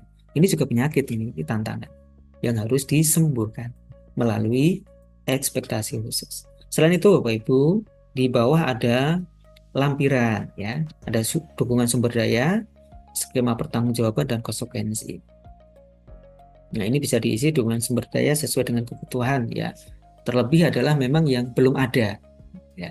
Kalau standarnya sudah ada, perangkatnya sudah lengkap ya, dukungan sumber daya ini eh, selayaknya yang memang mengarah ke sana begitu ya. Upaya yang diharapkan ya. Kemudian skema pertanggungjawaban juga sama ya, pelaporan-pelaporan ini akan dievaluasi, ditanyakan, diminta secara seperti apa gitu, atau melalui media apa. Nah, konsekuensi juga di peringkat 6 dimunculkan konsekuensi terkait kinerja ini Bapak Ibu. Jika kinerjanya tercapai, apa reward yang diberikan terhadap bawahan ya. Jika tidak, maka apa konsekuensi yang akan dihadirkan ya. Dan ini sifatnya tidak ada template ya. Konsekuensi ini sangat intim ya, antara apa? Atasan dan bawahan ya. Seperti selayaknya antara anak dengan orang tua ya, konsekuensi ini. Jadi kalau tanya apa sih konsekuensi, nyari nyontoh ya, nggak ada template-nya gitu ya. Dan kalaupun ada itu nggak pas, harusnya atasan punya konsekuensi tersendiri dengan bawahan ya, melalui pendekatan-pendekatan kayak kan kepemimpinan dan komunikasi yang dimiliki pimpinan. Jika tercapai diberikan apresiasi seperti apa, itu kan sifatnya intim ya, antara personal ya, antara bawahan dengan atasannya. Monggo. Dan bahasanya pun silahkan ya, tidak harus bahasa yang formal begini begitu, nanti akan dipromosikan, nanti akan diberi kesempatan pengembangan kompetensi dan bla bla bla bla yang sifatnya mungkin elitis ya, sangat keren begitu ya. Tidak harus demikian Bapak Ibu. Konsekuensi ini bisa sifatnya lecutan misal. Oh, nek kamu bisa memenuhi target-target yang sudah kita sepakati ini, nanti akan saya berikan sesuatu gitu.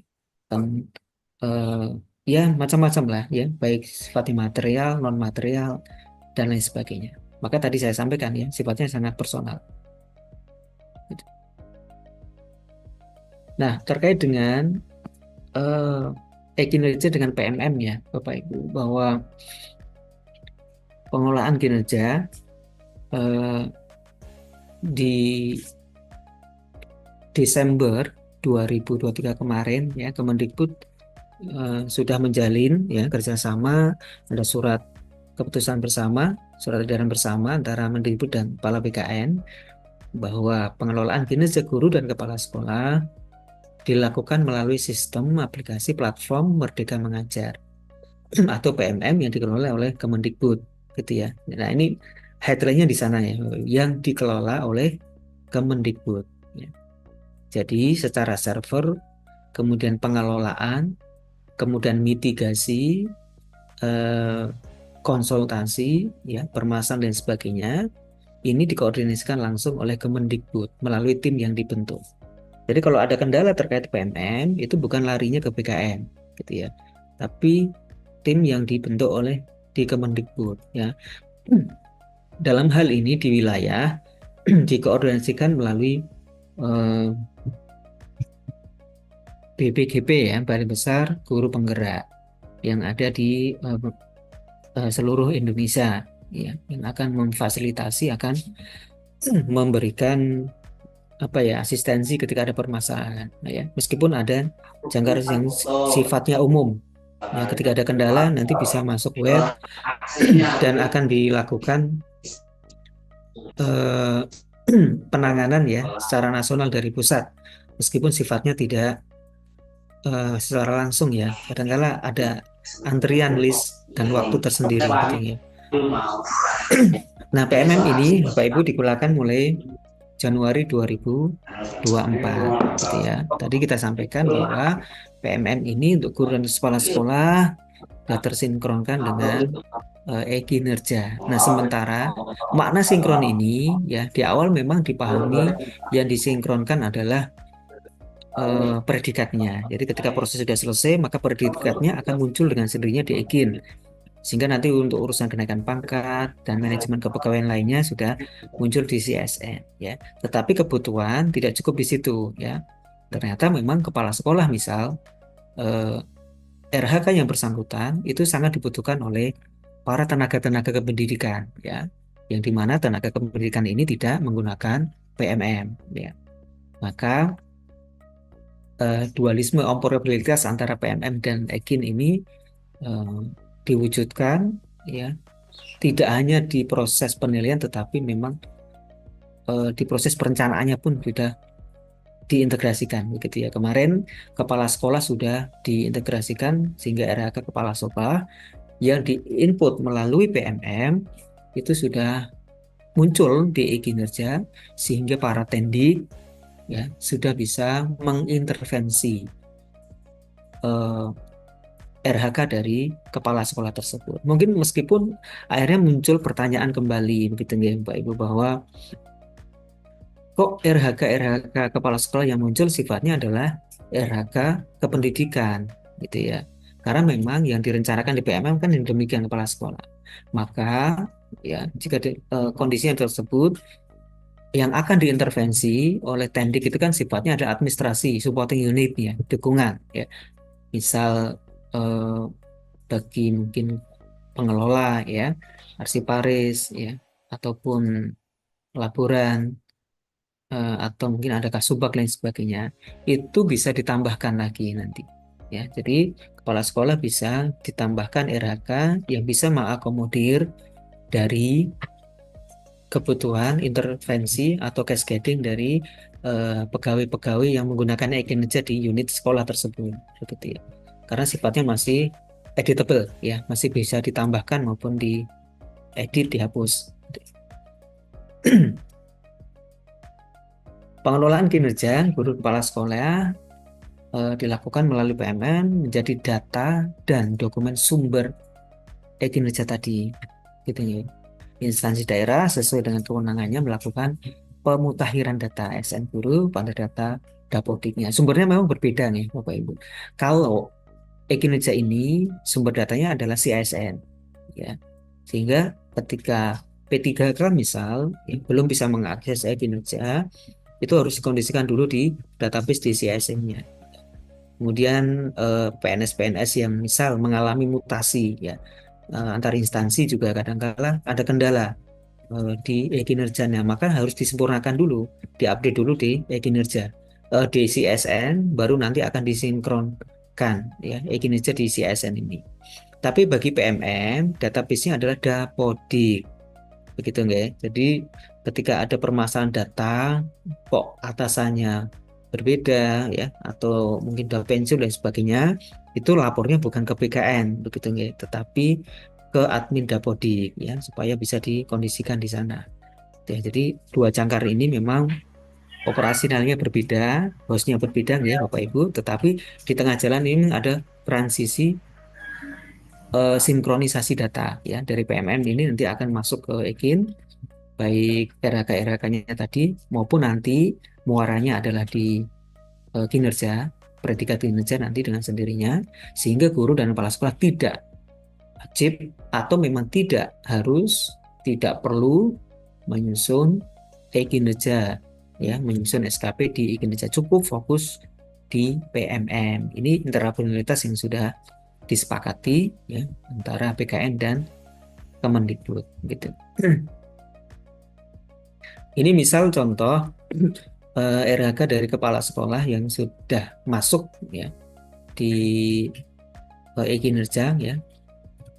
Contohnya yang sebagian muncul seperti ini gitu ya. Nah, formnya kita lihat Bapak Ibu, formnya ini adalah form CPT ya. Ada nomor rencana hasil kerja, indikator, target dan perspektif. Ini sama persis adalah formnya untuk form CPT ya. Pimpinan OPD, camat, kepala puskesmas ya. Sama formnya seperti ini. Tidak ada rencana hasil kerja atasan yang diintervensi ya, tapi langsung. Nah, ini sudah masuk seperti ini. Nah, misal ya, di antara RHK ini ternyata tidak ada yang bisa diintervensi oleh Tendik, maka bisa di menu tambah RHK di atasnya ya, itu bisa ditambahkan yang bisa mengakomodir ya, bisa layanan-layanan apa yang masih kurang yang belum muncul di RHK kepala sekolah ini gitu. Mungkin ini sedikit pengantar dari saya untuk kinerja ini ya, Bapak Ibu. Dan selanjutnya mungkin akan coba kita simulasikan sedikit dari penggunaan operasional dari kinerja ini supaya kita punya sedikit gambaran ya bagaimana proses bisnis dari kinerja ini. Yang pertama sama pastikan bahwa kita sudah bisa masuk dari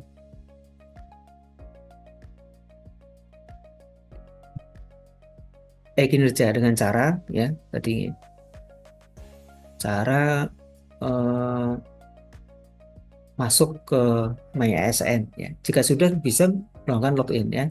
Jika belum Bapak Ibu lupa password gitu ya. Kemudian diketikkan ya.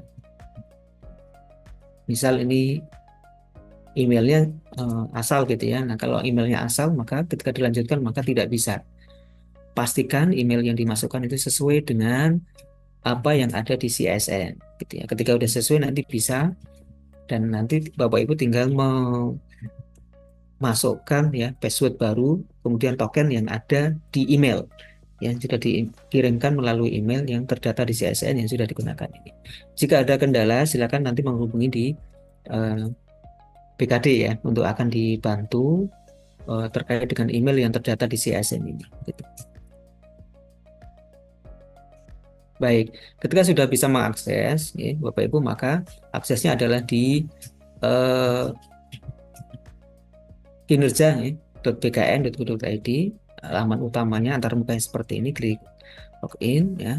Nanti tinggal memasukkan username dan password yang sudah dimiliki tadi. Ini kita coba di formulir JPT kemudian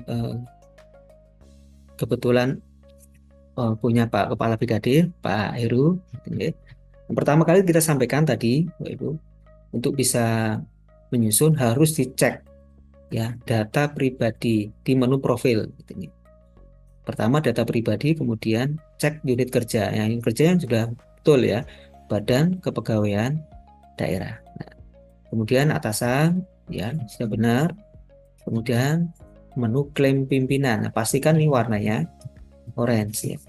Kalau masih hijau berarti yang bersangkutan meskipun di datanya tadi sudah benar ya kepala BKD, tapi yang bersangkutan secara sistem e-kinerja belum duduk di UNOR tersebut ya, karena warnanya masih hijau. Kita sampaikan kembali bahwa hijau hanya bagi pegawai yang tidak memiliki bawahan, gitu ya. Tidak memiliki bawahan. Orange adalah bagi misal pimpinan OPD ya, yang memiliki bawahan ya, sekretaris, bidang, begitu ya. Kalau masih ada kasubag juga warnanya harus orange karena nanti akan diintervensi. Non tersebut warnanya biru atau hijau gitu ya. Nah, kalau sudah di profil ya, kalau di unit kerja nggak sesuai bagaimana ya, kita klik di edit profil ya. Nanti tinggal dicari unit kerjanya gitu ya. Dan unit kerja di sini misal kasubag misalnya, kasubag di BKD ya, kalau jika masih ada ya, maka di sini bukan BKD ya, tetapi dipilihnya adalah subbagian. Nanti mungkin bisa kita selesaikan. Oke, kalau profilnya sudah benar, maka kita bisa masuk ke SKP dengan cara ini kebetulan sudah ada periode dengan cara klik tambah periode SKP. Oke. Tinggal kita pilih periodenya, misal kita pilih 2023 begitu karena belum disusun. Kemudian periode akhirnya juga sama. Dari 1 Januari menuju 31 Desember. Pendekatannya kita pilih kuantitatif. Ya, kalau sudah, kita klik OK. Tadi yang kita susun nih, sudah ini. 1 Januari sampai 31 Desember. Begitu ya penyusunan. Kemudian untuk menyusun ya dari SKP ini ya, ini hanya contoh penyusunan, kemudian saya hapus saja. Ya. Kita klik detail SKP ya. Nah, nanti sudah ada identitas sama formulirnya ya. Ada rencana hasil kerja, indikator, target, sama perspektif, dan model SKP-nya adalah CPT. Ini nanti akan digunakan bagi kepala puskesmas, kepala sekolah, kepala dinas, ya, mungkin camat juga. Pokoknya CPT ini. Dasarnya apa? Dasarnya adalah dari perjanjian kinerja. Nah, untuk bisa menyusun, kita tinggal klik tambah RHK. Gitu. Tambah RHK, kita pilih jenisnya harus organisasi. Ya. Ada 2 organisasi dan individu. Apa perbedaannya? Organisasi merujuk bahwa RHK tersebut tertautnya secara organisasi. Jadi ketika yang bersangkutan BPS-nya itu pindah, mutasi dan sebagainya, RHK tersebut masih nyantol di UNOR-nya. Ya, tapi kalau kita pilih individu, ketika yang bersangkutan pindah, tidak duduk di UNOR tersebut, maka RHK tersebut hilang juga. Jadi kita pilih organisasi, ya, unit kerja sesuai dengan unitnya, jenis RHK-nya utama, baru kita tuliskan RHK-nya yang akan dilakukan atau sesuai dengan sasaran strategis di perjanjian kinerja. Penugasan ya, bisa kita tulis dari bupati. Kalau sudah, kita klik OK. Ya, ini contoh yang sudah disusun. Misalnya adalah tadi ya, meningkatnya kompetensi profesional ASN. Kemudian indikator adalah IP ASN. Targetnya 76,5. Dari mana? Ini adalah mungkin diambilkan dari data perjanjian kinerja yang dimiliki oleh kepala BKD. Gitu. Nah, satu RHK ini dimungkinkan tidak hanya satu indikator ya. Kadangkala bisa ditambahi atau muncul satu RHK terdiri dari beberapa indikator. Maka tadi ya, tinggal kita tambahkan. Nah, dasarnya apa? Dasarnya adalah dari perjanjian kinerja itu sendiri ya. Jika hanya satu RHK kemudian disusun satu indikator, maka ya satu RHK satu indikator. Tapi kalau beberapa indikator ya, tinggal kita susun juga beberapa indikator tersebut. Kalau di contoh di sini, satu RHK satu indikator. Ya. Terwujudnya manajemen kepegawaian baik dan profesional, persentase penempatan pengangkatan sesuai kompetensi. Kemudian indikator nilai sakit. Nah, kemudian ada persentase dan sebagainya. Ya. Jadi Bapak Ibu sebagai perwakilan dari OPD, ketika nanti diminta tolong menyusun dari pimpinan, itu yang kita perhatikan apa yang ada di perjanjian kinerja, ya sasaran strategisnya kita ubah menjadi RHK, kita masukkan tadi. Kemudian indikator juga kita susun.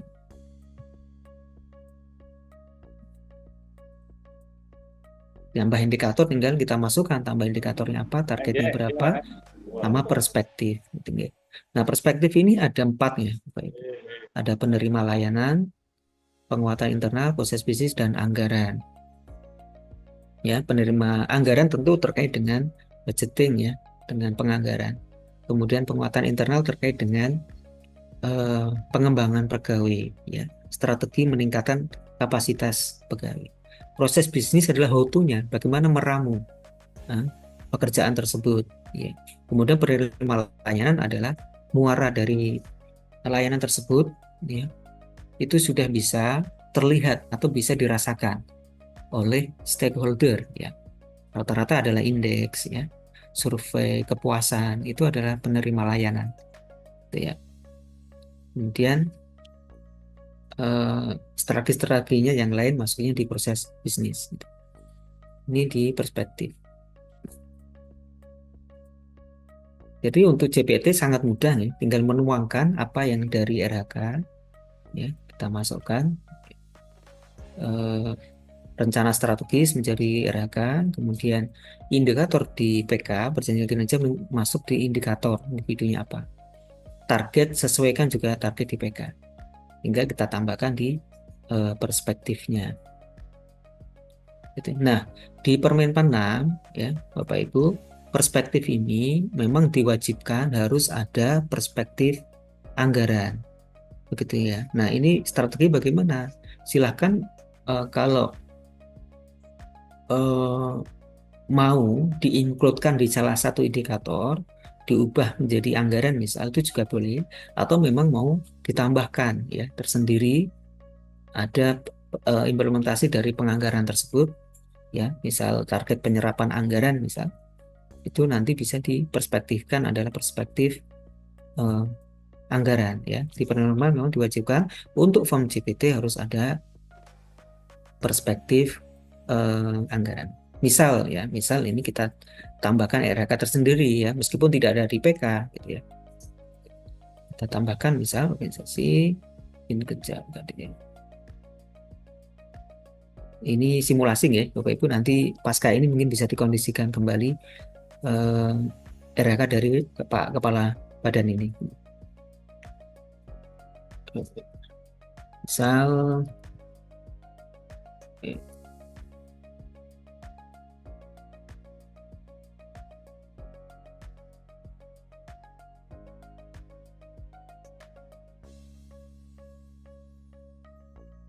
ya, tercapai pelaksanaan penganggaran yang akuntabel. Nah, ini contoh saja gitu deh. Ya, udah masuk di sini. Indikatornya ya, ketika RHK sudah kita masukkan, kita tambah indikator. Ya. Apa indikator dari ini adalah misal ada persentase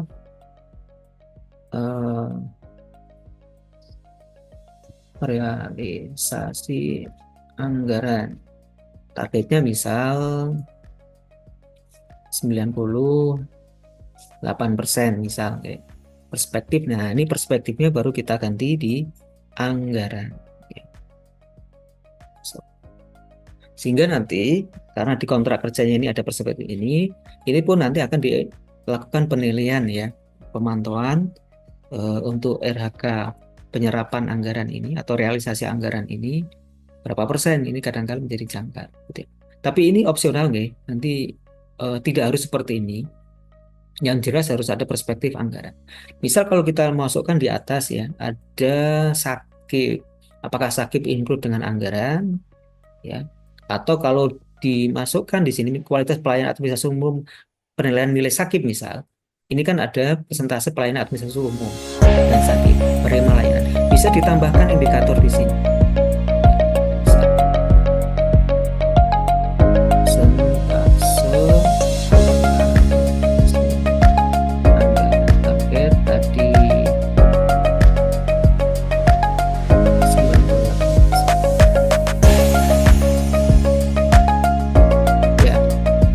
Satu RHK, tapi ada dua indikator ya.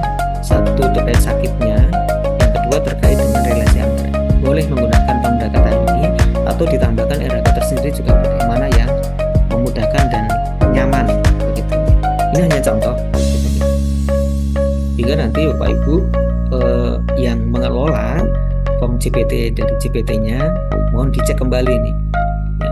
Ini kan rata-rata penerima layanan semua. Padahal di aspek perspektif itu banyak ya, tadi ada anggaran,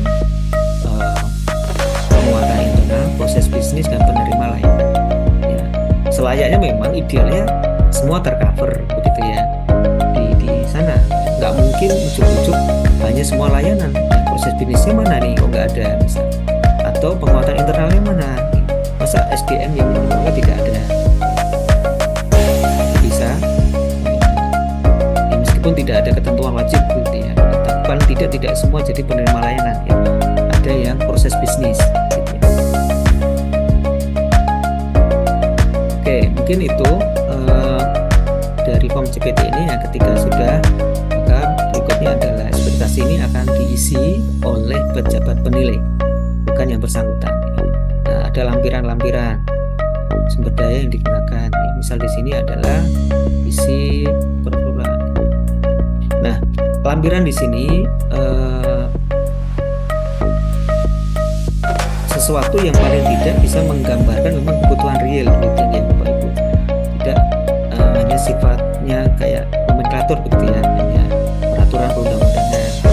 Tapi apa hal strategis apa yang dibutuhkan oleh 3D misalnya, ya, yang memang sangat mendesak dan strategis itu bisa dimasukkan di sini. Ya. Karena itu bentuk kan ini ada kontrak ya atasan dan bawahan ya, dengan pejabat penilai. Maka ketika bupati mengharapkan kinerja tertentu, tentu pimpinan OPD juga punya bergening untuk meminta modal gitu ya. Modalnya itu di lampiran ini, sumber daya. Saya butuh ini, butuh begini gitu ya. Mungkin SDM juga bisa ditambahkan ya, butuh kualifikasi yang seperti ini, khusus di bidang ini dan sebagainya, bisa dimasukkan di situ gitu ya. Nah, konsekuensi ini bisa nanti akan dialogkan ya dengan pejabat penilainya.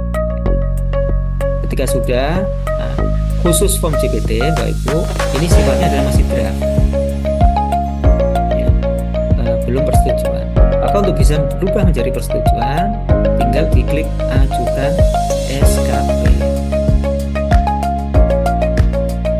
Oke, sebentar, mungkin kita buang dulu ya, ini kita hapus dulu saja ya.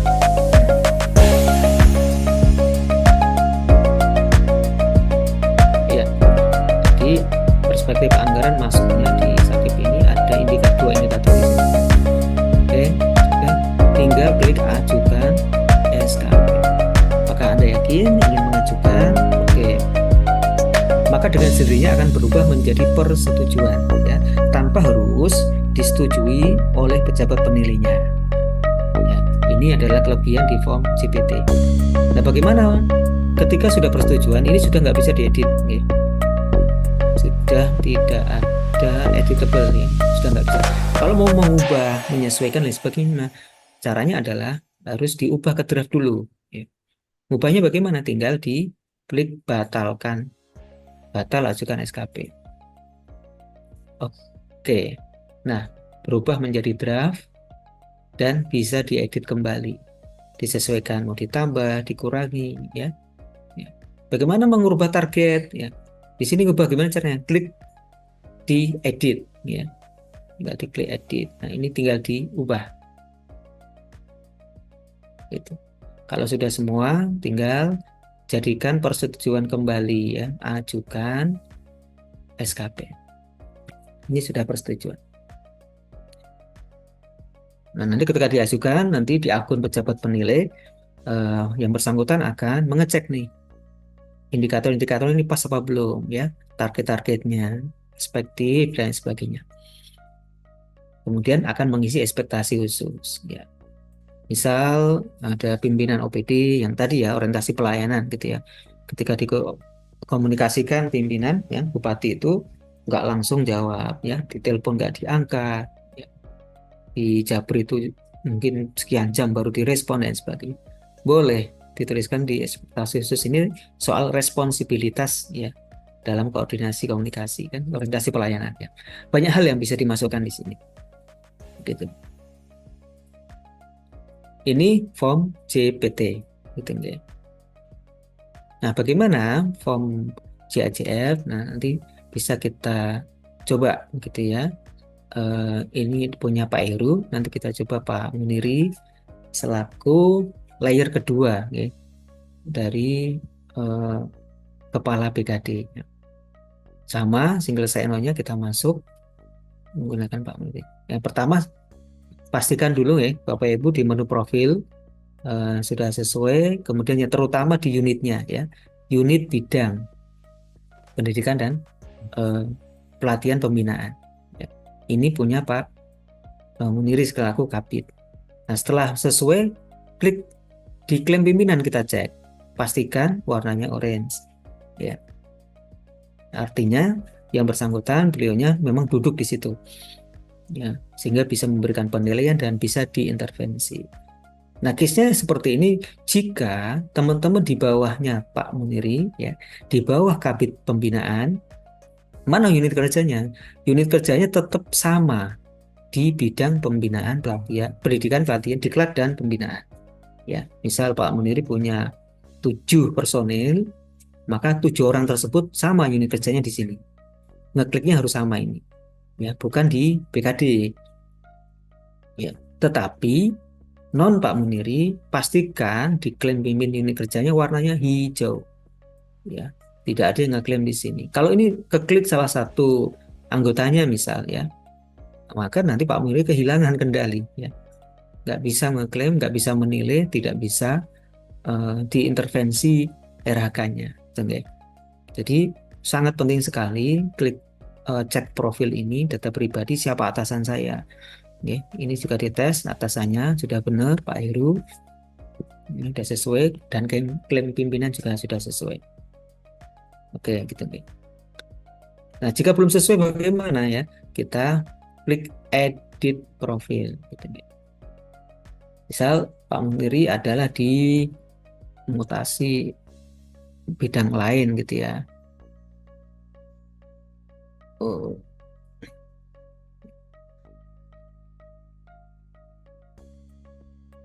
banyak banget ini satu OPD ini. Harus ngetik sesuai dengan nomenklatur nih, bidang apa ya, pengadaan kalau nggak salah nih. Nah, misal di sini, maka honor inilah yang akan dipilih ya, unit kerja. Sementara kalau jabatan ini free text nih, editable. Kita sendiri yang ngetik ya. Sementara untuk golongan tinggal kita pilih ya. Mana kalau ada belum sesuai kita sesuaikan ya, di bidang. Kalau memang adanya di bidang tersebut dan di honor kita sudah pindah ke sini, sementara di Ekin belum sesuai, kita pindahkan ke sana. Karena tadi udah sesuai, maka tidak kita pindahkan ya, kita close. Masih di bidang diklat dan pembinaan. Nah, sama teman-teman yang lain. Misal di sekretaris ya. Sekretaris di bawahnya tadi ada kasubag-kasubag. Maka kasubag tersebut unit kerjanya bukan di sekretariat ya, tapi di sub bagian yang bersangkutan sendiri ya, subbab umum dan sebagainya. Kalau sudah benar diedit tadi ya, edit cari subbab sub bagian misal.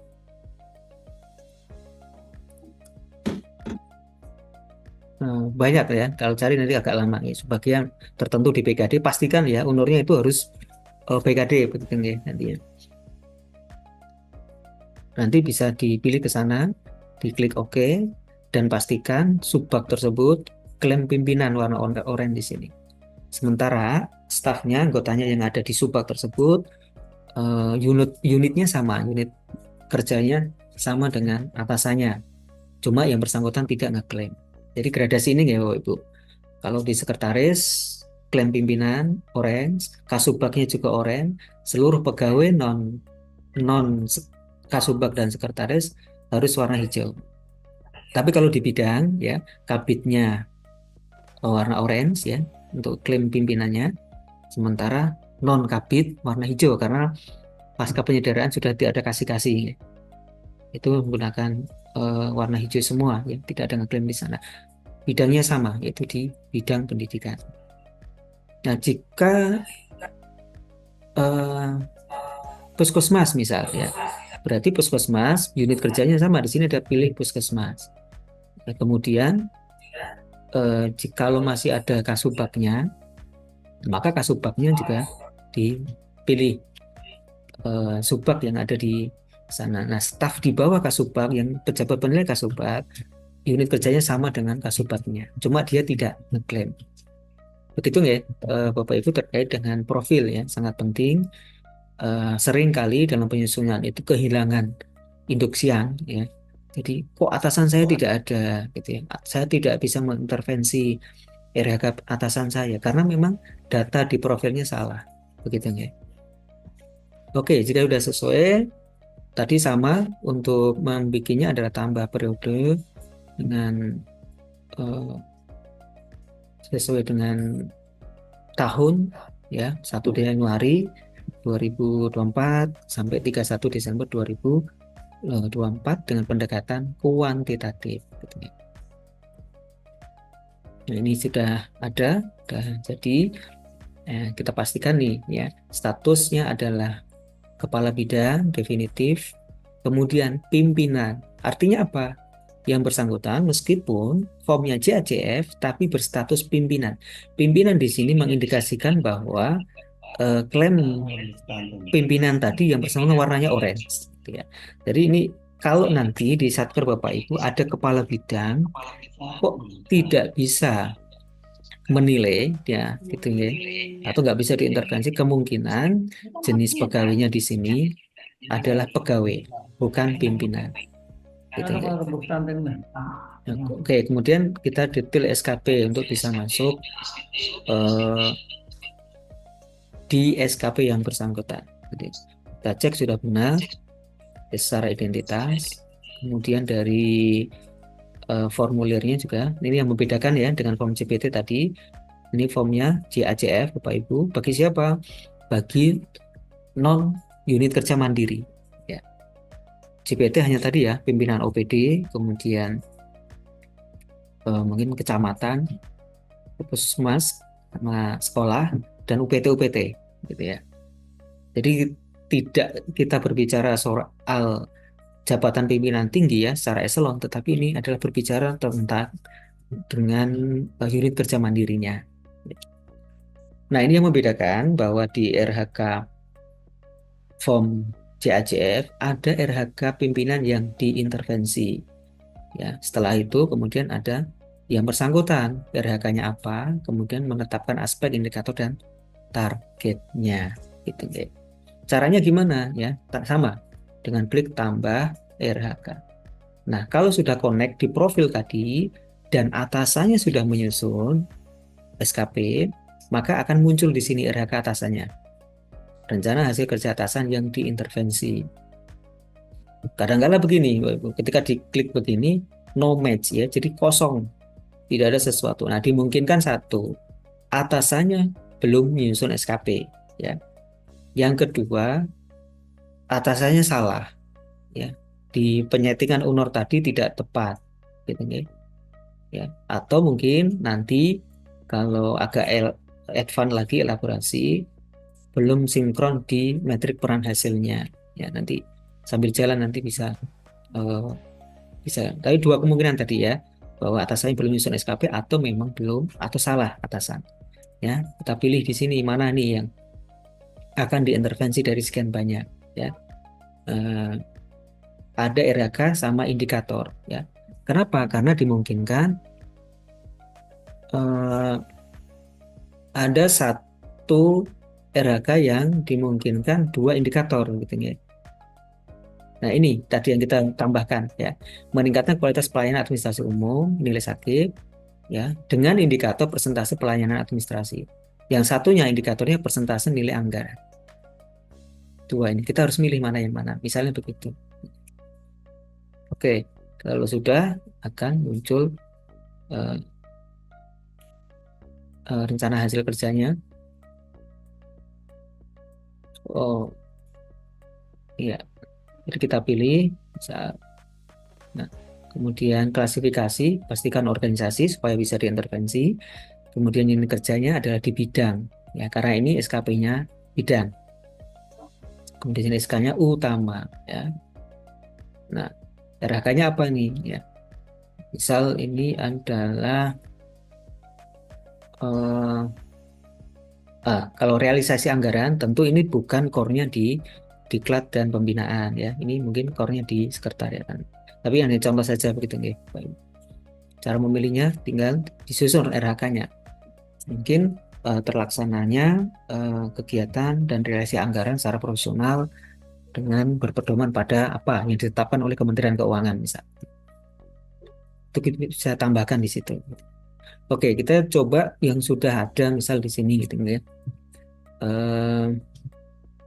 Di meningkatnya komponen dan profesionalitas ASN dengan indikator indeks profesionalitas ASN.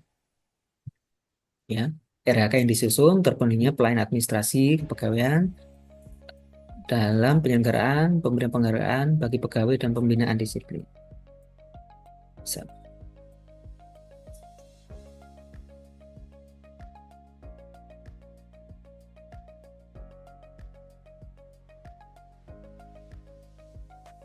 Ya, ini mungkin nanti masih dielaborasi ya, apakah memang RHK ini relate dengan IPSN, gitu ya.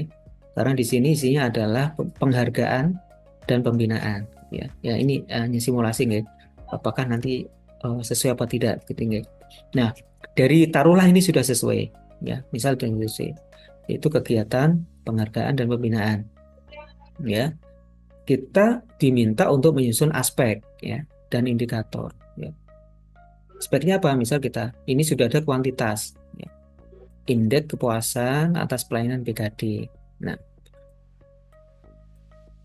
indeks kepuasan Bapak Ibu, ini kalau kita lihat ini bukan di kuantitas, begitu ya, tapi sudah merujuk pada bisa ke kualitas, gitu ya. Karena pemberian penghargaan, kemudian ada kepuasan di sana.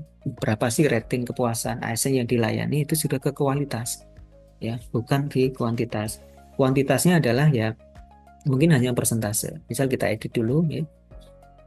Aspeknya ini menjadi aspek kualitas, ya.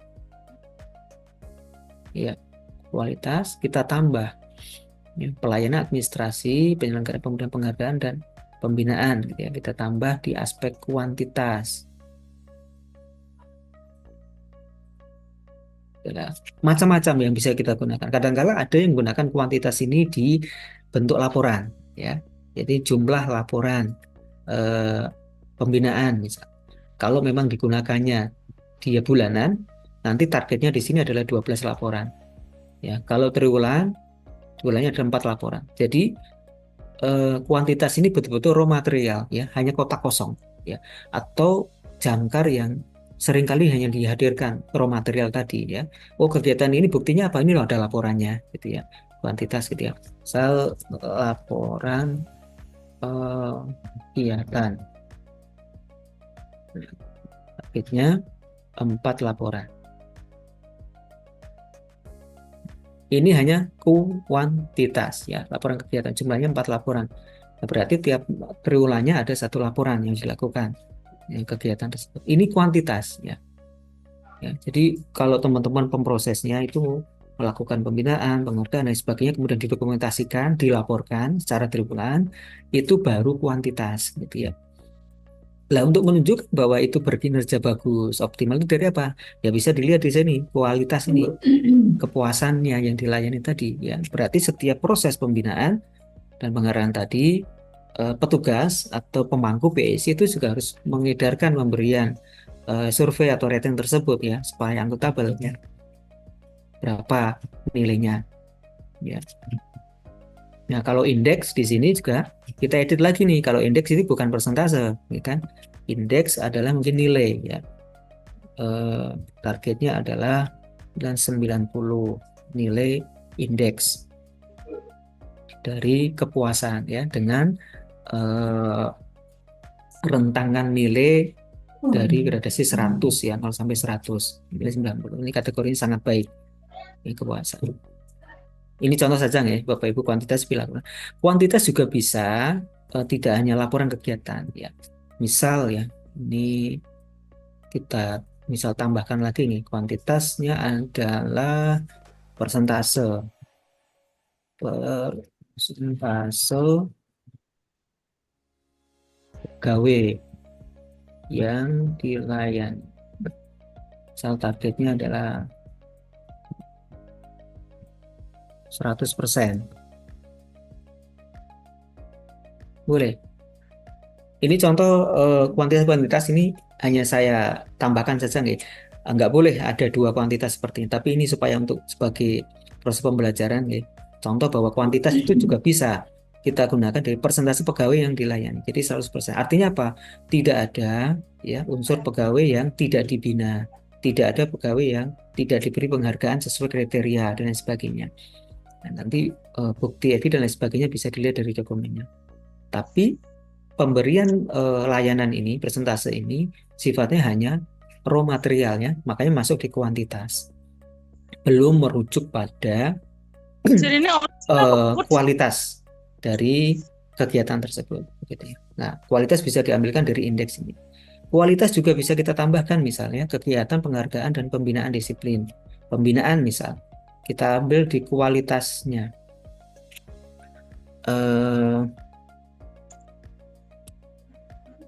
Persentase berkurangnya ya pelanggaran disiplin. Targetnya misal 10%. Saya bisa Oke. masuk Pak ini. Jadi kualitas ya Bapak Ibu. Kualitas itu tidak hanya dari indeks ya. Bisa juga dari apa? Persentase berkurangnya pelanggaran. Karena di sini adalah pegawai pembinaan ya. Jadi bidangnya Pak Muniri dianggap berkinerja bagus ketika bisa menurunkan tren pelanggaran. Oh, 2022 itu pelanggarannya ada 50 misal. Kemudian 2023 ditargetkan pelanggaran hanya separuhnya gitu ya. Di 2024 pelanggaran hanya mungkin di bawah 10 misal. Boleh ya. Tergantung menggunakan persentase atau jumlah atau lain sebagainya. Ini yang menunjukkan pada kinerja gitu ya. Pada kinerja. Maka contoh-contoh ini Bapak Ibu bisa diinternalisasikan ke teman-teman sebagai pejabat masing-masing ya, dengan jabatan masing-masing, apa itu perawat, kemudian GF-GF yang lain ya, ya apakah perangkat komputer, humas atau analis kebijakan dan sebagainya. Dilihat dari RHK yang dia susun. Dari kegiatan RHK ini, outcome-nya apa sih? Gitu ya. Kemudian outcome itulah akan didetekkan dengan aspek kuantitas, kualitas, ya, dan waktu. Misal kita tambahkan waktu ya, kurang satu. Ya, jadi penghargaan dan pembinaan waktu. Aspek waktu. Nah, waktu ini tidak seperti dulu yang harus 12 bulan. Kenapa 12 bulan? Kan sepanjang waktu dijalankan terus, tidak demikian ya. Waktu itu bisa kita challenge kan lebih mengerucut lagi yang menunjukkan unsur kinerja. Gitu ya. Misal pembinaan ya.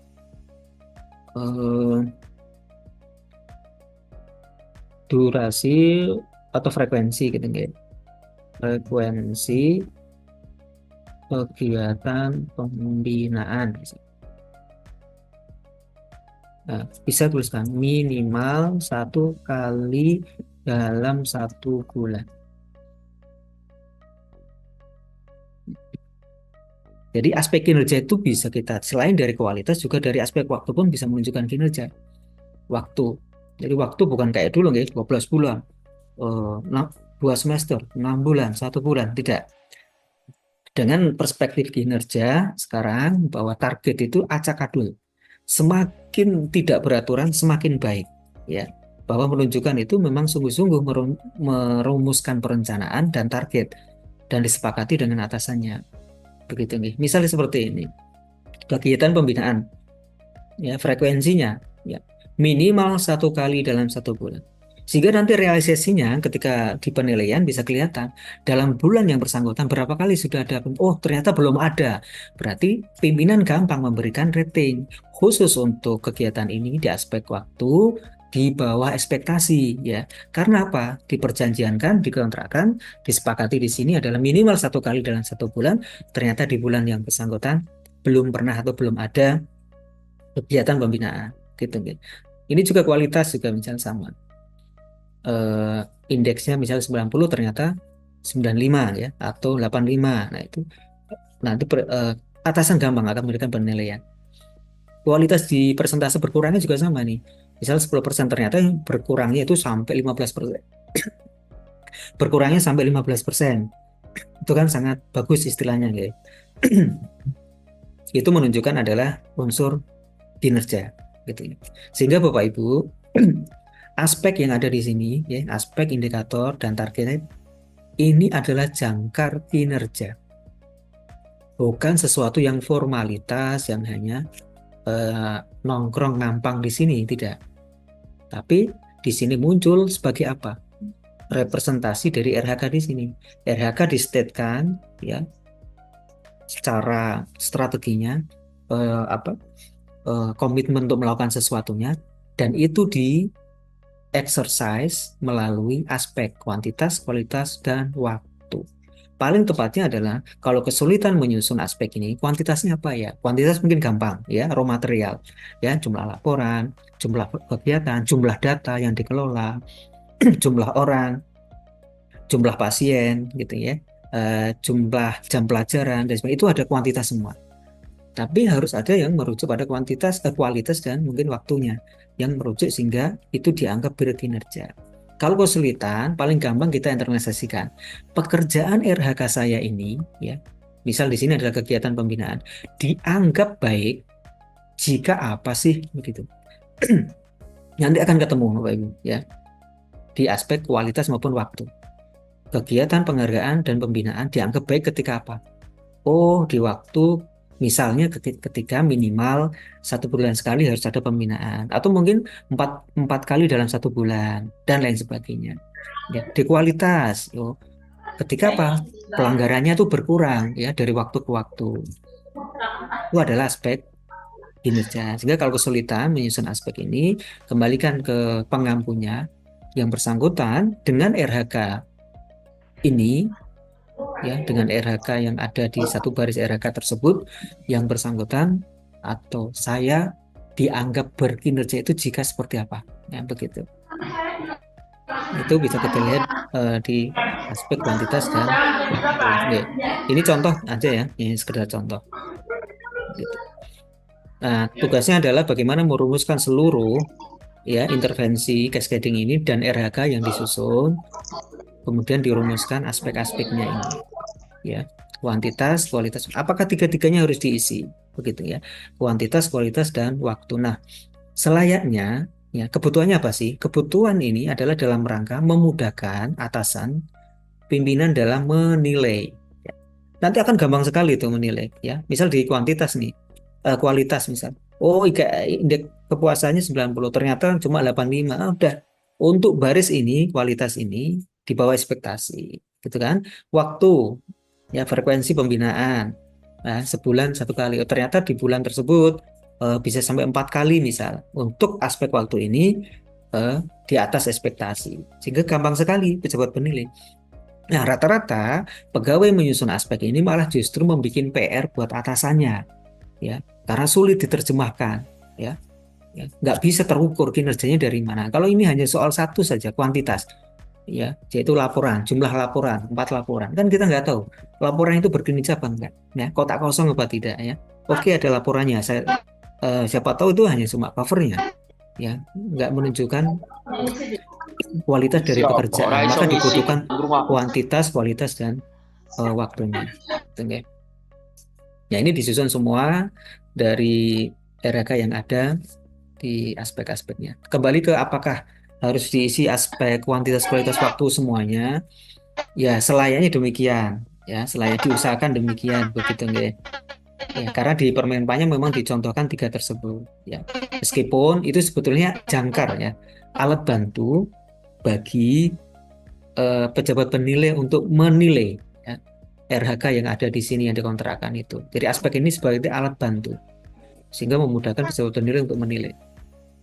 Begitu. Oke, ketika sudah nanti ekspektasi ini akan diisi oleh pejabat penilainya, termasuk lampiran ya. Tadi kita sampaikan lampiran sumber daya apa yang dibutuhkan ya. Itu bisa distatekan ya secara rinci di situ. Ya. Skema pertanggungjawaban itu lebih kepada bagaimana pekerjaan itu dinilai ya. Apakah dengan laporan-laporan periodik ya, bulanan, tahunan, semesteran ya, atau mungkin insidental ya, jangkarnya melalui apa laporannya, termasuk konsekuensi itu disepakati dengan atasannya. Nah, kalau sudah asumsinya kita sudah ya Bapak Ibu sudah selesai, maka ajukan SKP. Ajukan SKP. Nah, maka statusnya jadi pengajuan. Jadi draft sama pengajuan ini sudah, draft masih bisa diedit, pengajuan sudah tidak bisa diedit, gitu nih. Tapi untuk bisa memproses, ya, menyusun rencana aksi dan penilaian, statusnya harus persetujuan, bukan pengajuan. Nah, karena formnya JAJF, Maka untuk menyetujui ini harus dibuka panel dari pejabat penilainya ya.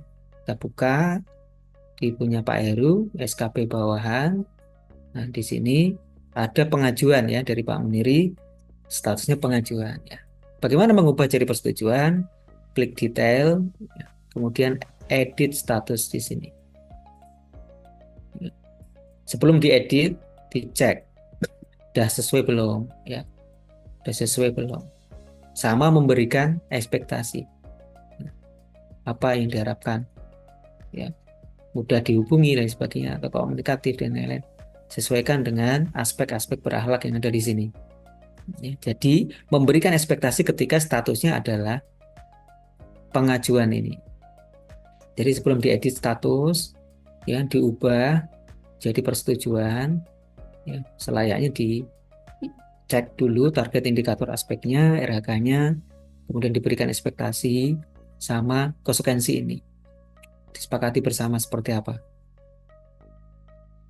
Taruhlah sudah sesuai, kemudian edit status dari pengajuan kita ganti menjadi persetujuan. Ini khusus sebagai pejabat penilai yang akan mengubah status dari bawahannya. Kita oke. Oke, kita cek ke, nah statusnya sudah persetujuan ya, sudah berubah jadi persetujuan punya Pak Muniri ya. Dan ini nggak bisa diedit kalau sudah persetujuan ya. Nah, bagaimana mengeditnya ya? Harus diturunkan statusnya dulu menjadi draft ya. Misal ini kan belum sempurna misalnya, ini masih mau harus dihapus dan sebagainya, ini berarti nanti harus diturunkan dulu dari akunnya Pak Heru ya, SKP ya, SKP bawahan ya, yang persetujuan Pak Muniri kita cari ya, kita edit lagi ya, edit status, turunkan dari persetujuan menjadi draft kembali ya. Nah, ini ada notifnya apa ini ya. Bisa kita tadi ya, perbaiki aspek-aspek misal, kita kasih catatan di situ. Oke, kalau sudah kita cek kembali, nah punyanya Pak Muniri sudah berubah menjadi draft dan sudah bisa diedit kembali begitu. Mungkin itu Bapak Ibu sedikit yang bisa saya sharingkan terkait dengan teknis dari aplikasi dan pengantar-pengantar di muka untuk mengefektifkan waktu. Dari waktu yang sedikit ini mungkin saya akhiri dulu ya presentasi dari saya. Saya kembalikan ke Pak Muniri jika ada diskusi yang ingin disampaikan dari Bapak Ibu. Terima kasih. Assalamualaikum warahmatullahi wabarakatuh.